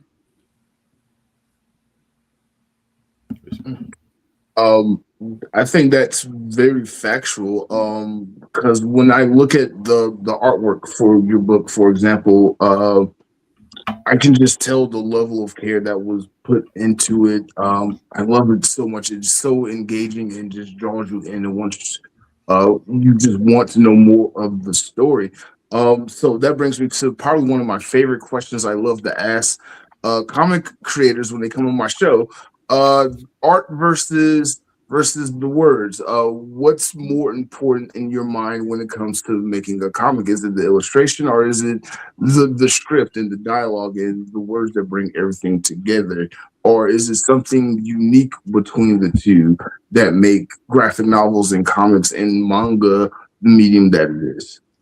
I'll say this as a guy who's strictly a writer, then I'll let my multi-talented partner speak. I am a writer first and foremost. I was an artist in my youth, but I was a lazy artist. I didn't want to put in the time to get better at art. Writing's always just come naturally to me: dialogue, world building, etc. And this is a collaborative medium that people buy for the pictures. But honestly, without the pictures, it's not a comic. And so even as a writer, I feel as though the illustrations are what make it a comic. You can say what's more important in the history of storytelling, the spoken or written word versus, pictorial art. And that's a real debate to me. But if we're talking comics, a comic book or a manga or manhwa is not that without the art. Yeah, this is an interesting question because, you know, guys that were my heroes growing up were like Todd McFarlane or, Brian Benjamin, who's Jim Lee's protege, guys who were incredibly talented illustrators. And let's say we use Todd McFarlane as an example, who, wanted to write and tried to write, but wasn't great at writing. And you get a lot of flack about not being a great writer. But, Todd McFarlane's one of the most important comic book artists like ever in the history of the medium. Like his covers have been recycled more times than not. There's literal fan clubs just for people who are collecting covers that are riffs off of his original Spider-Man cover. So like I do think the art is especially important because it does capture the imagination via the visuals. Like, you know what I'm saying? It does spark something in your brain that's, oh man, I've got to get into this. And I will say though that like while a story might be forgettable if the writing is bad, a story that has great art and great story combined are like unforgettable, and those become like the Watchmens of the world, or the Dark Knight Returns by Frank Miller, or even if you look at like one of my favorite Superman stories. A lot of people debate between like All Star Superman and like the Death of Superman, or like All Star Superman. And my favorite is what's the name of it again? Superman Red Sun. Oh yeah. To me, it's the quintessential perfect Superman story. So like a Kingdom Come, like it's absolutely perfect with art and story. Kingdom Come's another example, bona fide classic, because again, we're talking about a book that has art that is just as impactful and powerful as the writing. So that's like reaching the top of the hill. The zenith of comics is when you can have a writer and an artist be perfect on both. And it's really, really difficult to do. So it's a loaded question. I'd love for perfect on both, but like I'm also kind of cool to look at a dope ass book with some fly pictures in it too. So Yeah. Now, when the two of you started working together, obviously, I remember you saying that it was just such a natural vibe for the two of you. What were some of the challenges or difficulties that the two of you together faced while working with each other for the first time? Well, I mean, I think for TJ and I, the world just like the book, the story, the world, all of it came together. I'll put myself out there and say, for me, translating my day job to the odd day job was something I struggled with and still continue to tackle, because I'm corporate, like I'm a corporate dude, and I say that because that's just what it is. And so, entering this space, it was really hard not to treat it the way that I treat the day job. Because, and again, not to say that I'm a terrible boss or anything when I'm doing the day job stuff, but I often in that setting don't get a chance to make the space for the humanity of the folks I'm working with. But TJ, when he approaches this, like he said, he approaches it based on, pure intent, wanting to be in a beautiful collaborative space, the vibe of it. And so for me, it was an adjustment to be able to sit there and go, oh, okay, that's what we're doing. When the part of me that the day job is just like, no, I don't think, no, trust TJ on this, trust TJ on this. And so I'll say for me, the hardest part was really stepping into a space where I was being, I think, a tad harsh in my criticism of how, let's say someone might have been late on a page. or something like that. And just the part of me that is just like corporate is just like, oh, but the part of me that really needs to own that I'm a part of this space and supposed to be a collaborator, supposed to be breathing life into this world, really had to come to the forefront so I could own the fact that, you know, this was going to be made when it was made. You can't rush. You can't attain perfection. You damn sure can't rush the next best thing to perfection. Right. You're trying to set milestones and Gantt charts, trying to put people on a performance improvement plan. Because that's what I'm doing during the day. Like he and I are talking like once or twice a week, and we're getting the pages in eventually. It's a beautiful thing. But the rest of it is like 40 plus hours of me being a director somewhere with 25 plus people who depend on me to have my mess together so that they can, you know, whatever. And then that's a very different world. That's why I call it the day job and the odd day job. Like I'm really trying to own my place here in the odd day job. And again, it's a blessing that this is my first chance and that TJ was there to help me along the way, to really help me appreciate the beauty of this, because he's coming from a beautiful place and he wants to keep us all there. Speaking of the day job and the odd day job, we'll get to that. Yeah, I think we got into some of that in a second, but before I forget my question, is there a plan for you to move into doing this full time? Is that one of your goals, or are you balanced now the way things are going? Oh, I've never had balance a day in my life. That's the sad part. Like I'm still trying to figure out how to be a dad and a loving husband and a reasonable neighbor who will help you shovel. I'm still trying to figure all that out. I was way too deep into the day job. I'd like to have more time for the odd day job. I've lost a lot of time being focused on being comfortable and being paid. My dad told me when I was a kid, you're gonna make somebody really rich someday, and didn't realize what a curse that was. Yeah. Because what he should have said is, you're gonna be really rich through the den of your own work, your own effort, and your own inherent and innate genius. Is what you're supposed to say to your kids. What I say to my kids. And so now I'm really trying to own the fact that there can be equilibrium. I can have a day job and I can have the odd day job. It was always an either or prospect for me. And the reason the odd day job isn't happening until now is because if I'm putting them on the scale, one is like, oh, you get to make all this money doing whatever, blah, blah, blah. And this one is you get to start from the bottom. And you're not gonna be Drake for a long time. And I'm like, I got a wife and a mortgage and 2 children and a car. No, we just got a minivan. I'll catch you when I catch you, comic books. But now I realize the folly of that, and I think the beauty is being able to do both. I look at TJ, and I will continue to give him his flowers while he's here to smell them. TJ's got a day job. TJ doesn't do this 100% of the time, full time. He has a day job. He has family, friends, hobbies. He goes to the gym multiple times a week. He does all these things. And he still finds the time to, to go to several cons a year, to put out new books every year, and to do that. And so I look at that and I go, I want to be him when I grow up. I want to make that happen. Okay. And how do you all decide as you're going forward, or even with this entry into this series, who does what? Like I know you said you're pure, or you focus on writing, but how do y'all divvy up the responsibilities, for lack of a better way to put it?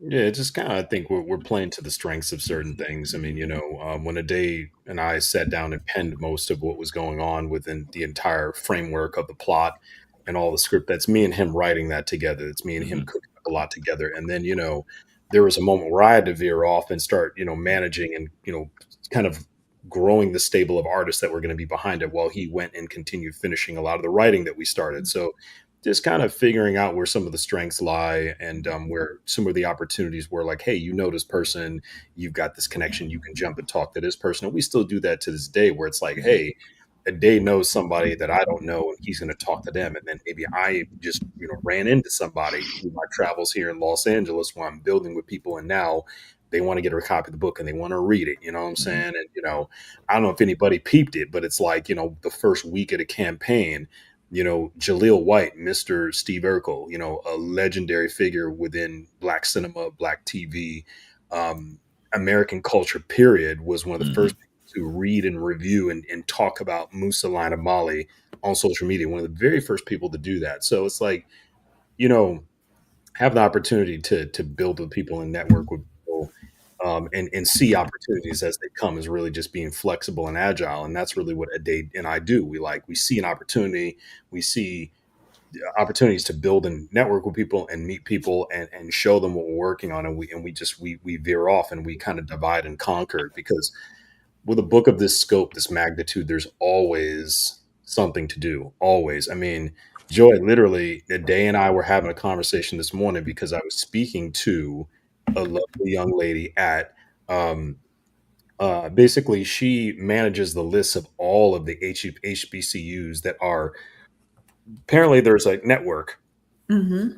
and she manages the entire network in terms of who signed up and the information. So she was extending me a lot of that information, extending us so we could reach out and talk to them about the things that we're doing, because we'd love for all of the HBCUs to know about that stuff. So in that moment, it's like, hey, I got a lead. I'm gonna head over here. A Day's got a different lead. He's gonna head over here, and then we come back, and then we, take all these pieces and keep putting them in the pot. So yeah, a lot of divide and conquer energy. Yeah. Yeah, it's a blessing to be able to do it as well. But I think that's really possible because this is a project that's got people really excited. It's not like anything that a lot of people have seen. I can't say it's like it's never been done before because I don't know that for sure, but I know that we're striking at a very opportune time to get eyes on this and to begin this conversation. And there are people who are really just tired of the same old, and they're being very vocal about it, and they're voting with their dollars. And we're blessed that that we get to be an alternative for that. We have folks who are backing this campaign from all walks of life, not just from our communities, but for people who just see it and go, that looks interesting. And then every penny they put into it is a chance to make this something bigger and better and something more robust. And TJ and I we do get to war room it and brief on it and really try to play to our strengths, translating our skills in this space as well as outside of this space to make it happen. It's been a great exercise, and it's been a hell of a learning experience for me, and I wouldn't trade it for anything. Wonderful. I would like to propose a thought question for you, for the both of you actually. A couple of years ago, I asked the nerd community, the Blerd community, this question. And because of your book, because of what you're doing, I'd like to propose this question to you as well. It seems like for us as African Americans in this country, we tend to gravitate towards Japanese culture, more Asian culture, like anime and manga, and kind of that whole mythos of creativity. One year at Dragon Con, I asked this question, and I never forget this answer. It was Jesse J. Holiday. I'd end up doing an interview with him, and I proposed this question. And he brought up that because there's a lack of people telling our stories from Africa, a lack of African American stories being told within these mediums, within anime and comics and manga, is kind of the catalyst of why we in this country tend to go to more other people's cultures and find connection there versus within our own. Because growing up, there was no stories of like Musa or anyone of that nature that wasn't just a fictional character like Jon Stewart or anything that could tell us about ourselves, where we were prior to 1619 in the world stage. Do you think if more people were to tell these stories, more African Americans or more Black people in period would want to gravitate more towards our stories, or is it kind of a competition of culture, if that makes sense? I would say that personally, for me, looking for creative outlets and looking for stuff as a kid that to attach onto that was ethnic. For me, that like anime was ethnic because again, these were people that were not what I saw. They were, again, it was cultural, and I think that's why so many of us during that era love martial arts films. I know all my uncles would be in a room watching Jackie Chan and Jet Li movies. You know what I'm saying? Because literally, like, it was our window into a different culture that was ethnic and that we could at least, feel that there was some connective tissue to. But then, what we come to now in the 2025s, the 2020s, I'll say, is that there's a lot of pushback from the anime and manga companies. Are saying that, no, we actually don't accept you as Black people cosplaying our character, being in our world, or we're not, if we are going to put you in our thing, we're going to make fun of you, or it's going to be a pictorial thing that is, more derogatory or satirical, you know what I'm saying? So I think now we more more than ever have to put our money where our communities are the best possible way. And that's why I said, I think when Target's a main example, Target wasn't rocking with us. They were trying to use us for what our monetary engine could be. And then boom, we took our money out of Target, we put it in another place, and then they were hurt because of it and they felt it. So I think we have to continue to do that. So if there are stories that are amazing, instead of going to the comic shop and getting the next issue of Absolute Batman, buy a copy of Musa Lion of Mali, musalionofmali.com, and support this book, because the more and more people we tell about it, the more and more people we get it to, the bigger we can build the IP, and then we can create the movies and the games and all that stuff that you're interested in that can affect kids at a young age. But comics is a great start. And I was going to also say that and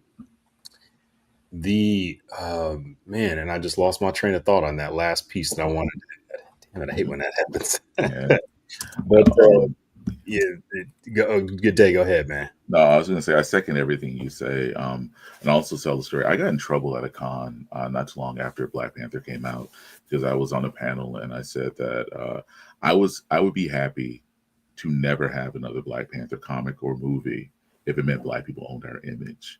And I got booed by a room full of Black people for saying that. And I still stand by it. Like I said, you should own the image of your gods. You should own your perception of yourself, as well as have control on the reins of how people perceive you. As a bona fide Black weeb my entire life, as a guy who's loved anime and manga, who's loved that Japanese stuff, I agree with everything TJ said. I'll also second it by saying we also tend to gravitate towards that stuff because they bite off of us first. Like when you are entering into a culture from the outside and you start seeing things that look familiar, you tend to stick around a little longer. And so I defy anyone who's ever watched an anime like Samurai Champloo to not understand why Black people rock with it. Like, that's just what it is. Like, you can't watch Yu Yu Hakusho. All they talk about is the drip and all that. Like, there's so much swagger that is just picked off of people in the diaspora and dropped into Japanese and Asian culture in general. And then we're often told, well, this space isn't for you. I was like, then why'd you copy it? Bruce Lee was famous for acting like all the Black dudes he hung out with. And that translates to us rocking with Bruce Lee in his movies. Like, yes, it was real fun to watch him be damn near superhuman on film, but his social circles was us. There's a give and a take there. The issue is that there are folks who want to pretend that there's no give and take, that one culture doesn't feed the other and vice versa. Like, we look at Dragon Ball and go, Piccolo's the best Black dad in fiction. Right. Exactly. And then we say that, and because it's true. But at the same time, Piccolo's just a green vegetable man from another planet whose dad or half self was like Satan or whatever. But they go, this isn't for you. And I'm like, huh?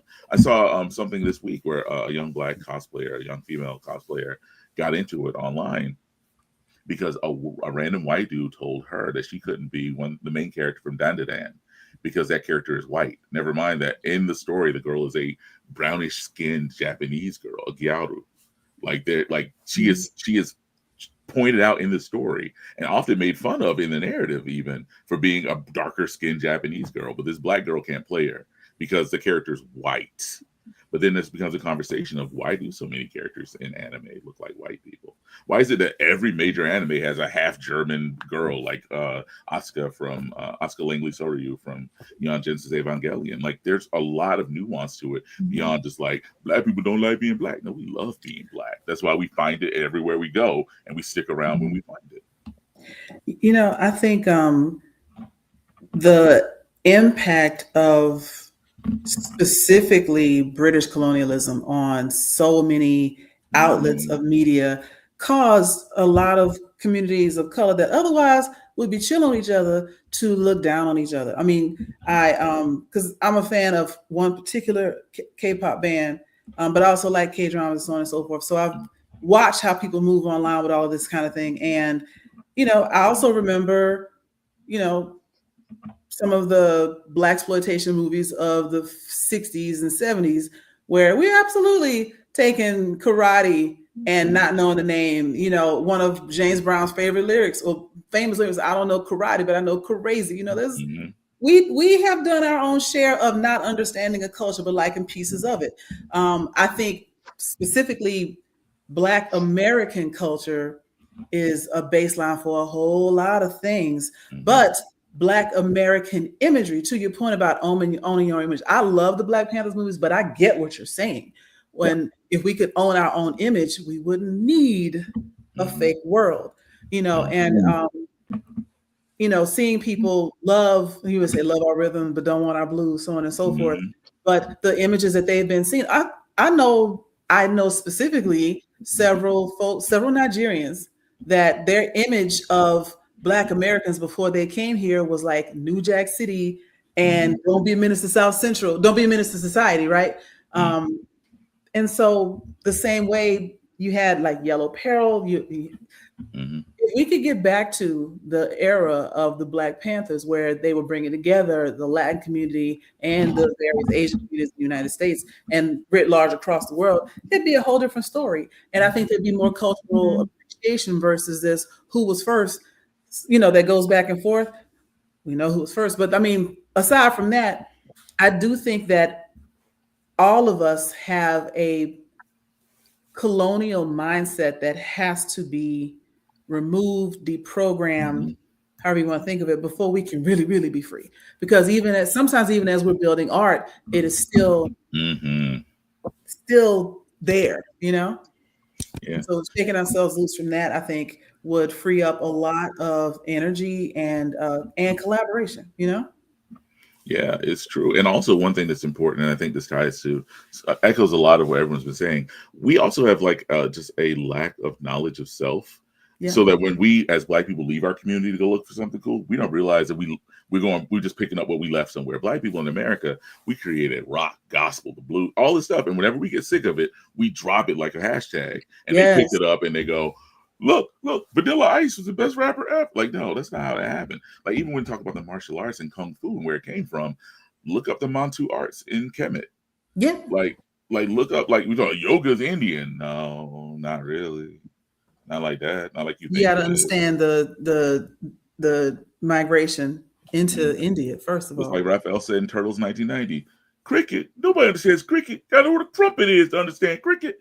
And that's that kind of thing. That's what it is. We look at it and we go, they own it. And we don't have the self-esteem to own it. So it's theirs, right? It's theirs. Like, there are Black people who love K-pop. But we're being honest. I mean, my wife and I watch K-dramas on Netflix all the time. Vincenzo's the best one by far, I think. You got to watch Bloodhounds. Maybe it's on the list. But the thing is, K-pop is R&B for people that don't like Black people. Yeah, literally, Teddy Riley went over there and was like, "Yeah, I got some beats for y'all." Yeah, exactly. That's all it is. But we look at it and we go, BTS, and I'm like, really? What about New Edition? Dancing, dressing like us, all of that. And then saying racist stuff. I'm like, what do you like? No, dude, you're not. But it really does tie to the fact that we don't know enough about ourselves, which is why a project like this, I feel, is very important. Because even if we don't say, hey, we went back in time, we recorded Mansa Musa in 8K and brought you the footage, at the very least, you can read the book and go, I wonder how much of that was bullshit and how much wasn't, and then go learn something about yourself. Yeah, we with the book want to spark the brain for a curiosity. We hope that after you guys read this book, you're thirsty and hungry for knowledge, and then hungry for the next issue, the next volume. So that's a big thing for us. I've seen so many truly ignorant posts, and I'm not talking about ignorant like, oh, they so ignorant, but I mean ignorant like have no knowledge, no understanding. I see so many ignorant posts across social media where folks, I'm not even talking about like ancient history, like they don't know their parents or grandparents' story, let alone anything beyond. Like they know Martin Luther King and Rosa Parks and scene, and don't know all of that. So I think there's another reason I want to share this with all of my peer groups and every group chat I'm in. They hit me with these good morning texts every day. I'm about to flood them with this in return. Thank you. Yeah, I tell people, even in corporate America, I'm 3 generations out of slavery and 2 out of sharecropping, because I literally am. My wife grew up in a house around the corner from the plantation her family was on. Wow. Oh wow! When we go back home, the plantation's still there, and she grew up in the house separated by a little park now. So her family never even left the plantation. She grew up in the house that her great-great-grandfather built when they were kicked off the property in 1866. And so they just kept rebuilding the house over and over again and trying to expand the land. And the city came in, bulldozed a bunch of black houses in between, and just put a park there. So her grandma's house was the one that got to stay. They forever bulldozing us out for a park. Yeah, I mean, we wouldn't have Central Park for that highway. Speaking of Joy, I don't know if you saw this, but I found out something about Six Flags. And I tagged you in it because before you talk about that, look into that a little bit more. Before you talk about that. It brought up this topic I wanted to bring up of like what you just said, like how they constantly destroy like black communities and things within this country and kind of take us apart. Is more than just like what we're saying. Like we can bring up Lake Lanier, how that was a black town, so many different quarries and lakes that used to be just things that were built for us by us that were just taken away because once we start doing good in this country, the other people look at us and say that's not fair and they want to take it away from us. But yeah, I wasn't going to talk about the Six Flags thing, but just kind of lead up more to the bigger picture of it all. That's all I wanted to say. Yeah, and to your point about them wanting to take it away from us, it's not that they are, it is that they're jealous. It is that they don't like to see it, but also it gives lie to the basis of white supremacy, which is their identity. If we succeed, they don't exist. And so they look at it and say, that's why it's such an attack to them. You know, they're saving their own sense of self, and they have to destroy what we build because we're not supposed to be able to do that. They cannot exist as superior and living inferior at the same time. So they just kill it all, burn it all, bomb it all over and over again. The only good thing, not the only good thing, but in my front, the only good thing that integration did from us is dilute the target. You bombing us, you bombing my white neighbors too. You know, just it's the way I've always seen it. Right. So in order to fight back against that in a country, and really a company, because countries have prime ministers and kings, companies have presidents and vice presidents. But in a country that is driven by, vice and capitalism, the best thing you can do is to vote with your dollars. The best thing you can do is to be intentional with how you spend, to treat your wallet like a convent and the ballot like a whorehouse, so that they can come they come to you. And they come to you and they say, "Hey, I'll give you this," and you go, "What you got for me?" And in the meantime, you make sure your dollar circulates as much as it can, which is why it's very important that even during this broadcast, you go to MusaLionofMali.com and show your support, because you have to understand that if we don't make it ourselves, and I don't mean TJ and I mean us in general, if we don't make it, it won't get made. Michael Jackson is the greatest entertainer that's ever existed, but his name is Michael Jackson. So in 500 years, they will say he is white. Yep. And they'll pull pictures too. Yep. They'll look at his pictures and say he always looked like that. They won't say they drove him insane hanging out with all those people, Liza Minnelli and all that. It's important that we own and that we build, and that if they come to take it, we stand tall, stand firm, and we swing back in every way that is measurable. And that we say, hey, this is us. We're sick of warning you. When I was a kid, I wrote an X-Men comic that will never see the light of day. And it was when I realized this. My dad told me I was onto something, though. I wrote a line where Magneto said to a young mutant boy, if they will not respect your equality, allow them to fear your superiority. And that's how I feel about us. And that's what we have to do. They're looking for your line again about the wallet and the voting box. Oh, no.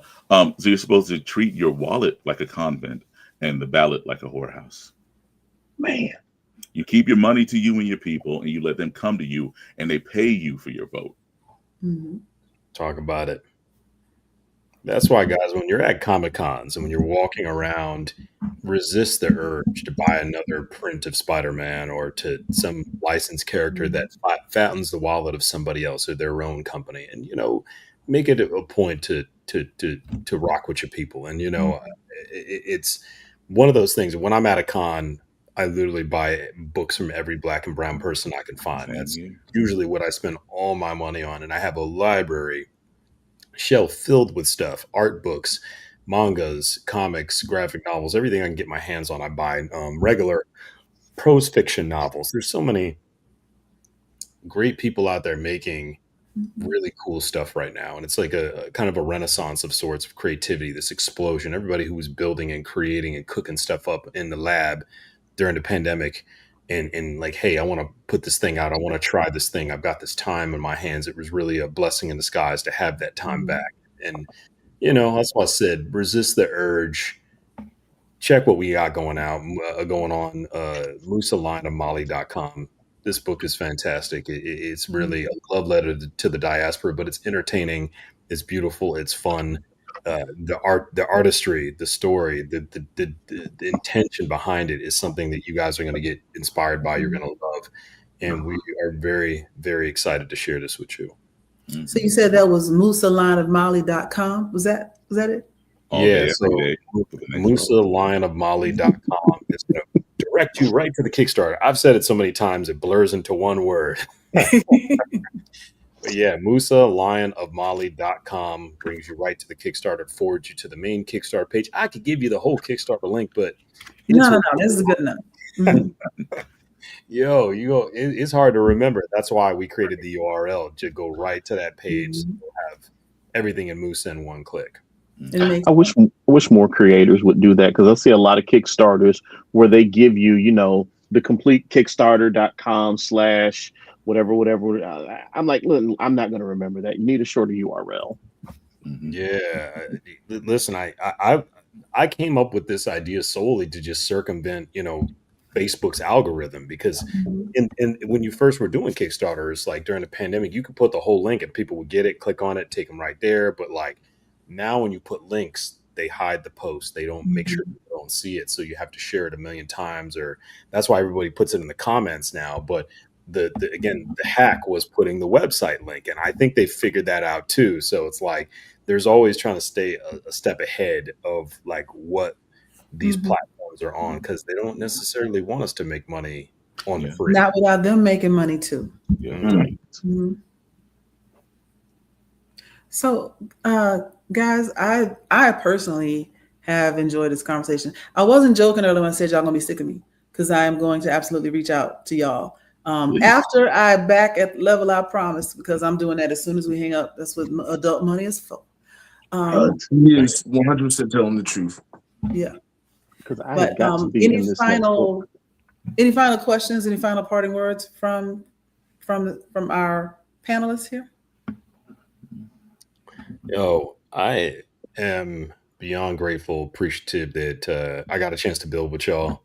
I've been friends with Mo and John for many years. I love what they're doing. Shout out to them for creating this incredible platform. They're in Egypt right now, winning, having a great time, building, enriching themselves, enriching their IPs and the stuff that they're cooking up. I'm really proud of them as friends and colleagues. I love them. Shout out to them. Mark and Mouse, I see y'all hustling, grinding out in the streets at these cons, getting the interviews, just working hard. And I just admire what you're doing, man. That's why I got your card on my desk. Like I'm tapping in with you. I'm staying connected with what you're building, and very excited. And it was even doper to see that y'all are connected. Y'all did the Voltron thing. You got a collective podcast happening. Joy, you're amazing. Thank you. And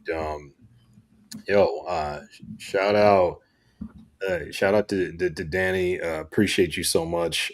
Listen, I had a great time. Guys, please check out our book. You're going to love it. Everybody who's watching, get this book. We have tiers as low as $5. If you can only do 5, then do 5. But if you can do 500, do that too. Anything in between.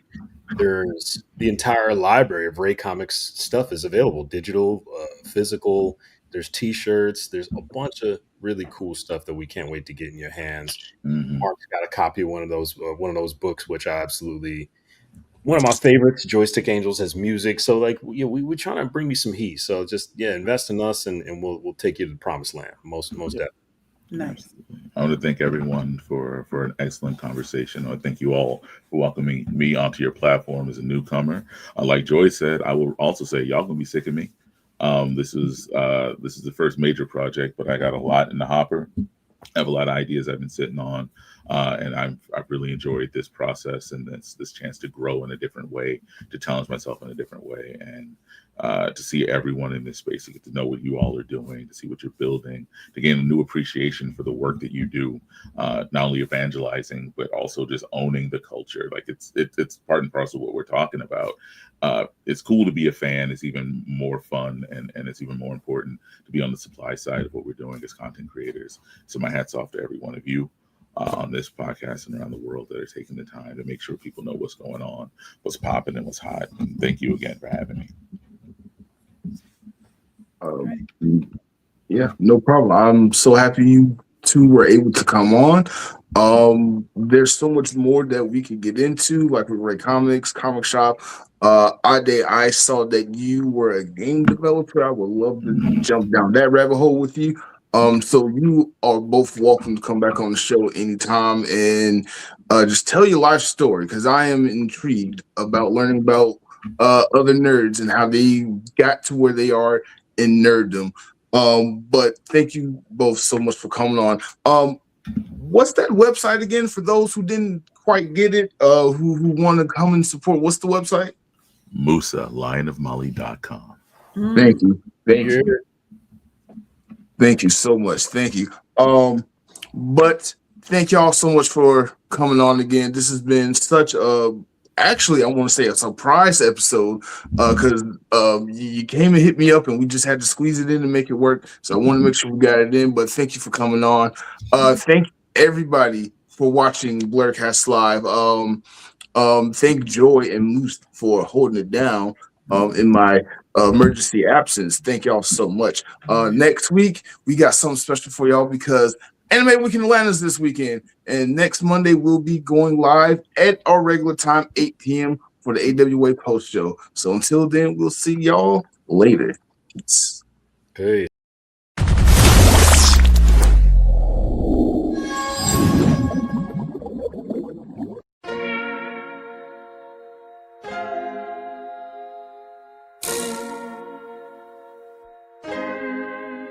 So many stories left to tell, even if we have to ourselves. Can't keep history on the shelf. If they won't tell it, we will. If this the land of the free, it was a freedom then, when they annexed Hawaii and called it Cedar Lands, without any type of payment and no signing off. Called themselves a republic in 1894. 1.2 million acres overtaken from the native Hawaiians. When they resisted, the West retaliated in violence and erasure. The Hawaiian language was banned as part of colonialism's plan to expand, yeah. Stuck between a rock and a hard place. Multiple bombings of Kaho'olawe as a part of their ongoing war with Asia. Used it as a place for target practice. No consent or compensation. Colonizers call for annexation.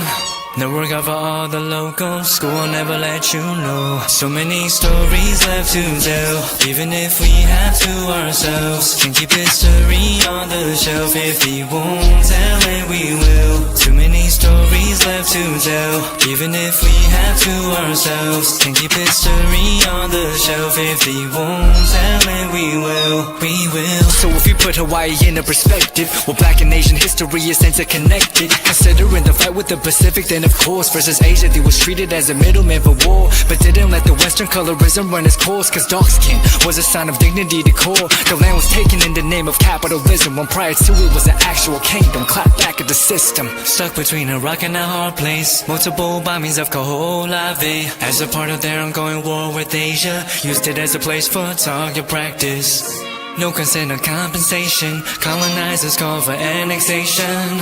No work out for all the locals. School will never let you know. So many stories left to tell, even if we have to ourselves. Can keep history on the shelf. If we won't tell it, we will. Too many stories left to tell, even if we have to ourselves. Can keep history on the shelf. If we won't tell it, we will. So many stories left to tell, even if we have to ourselves. Can keep history on the shelf. If we won't tell it, we will. Too many stories left to tell, even if we have to ourselves. Can keep history on the shelf. If we won't tell it, we will. We will.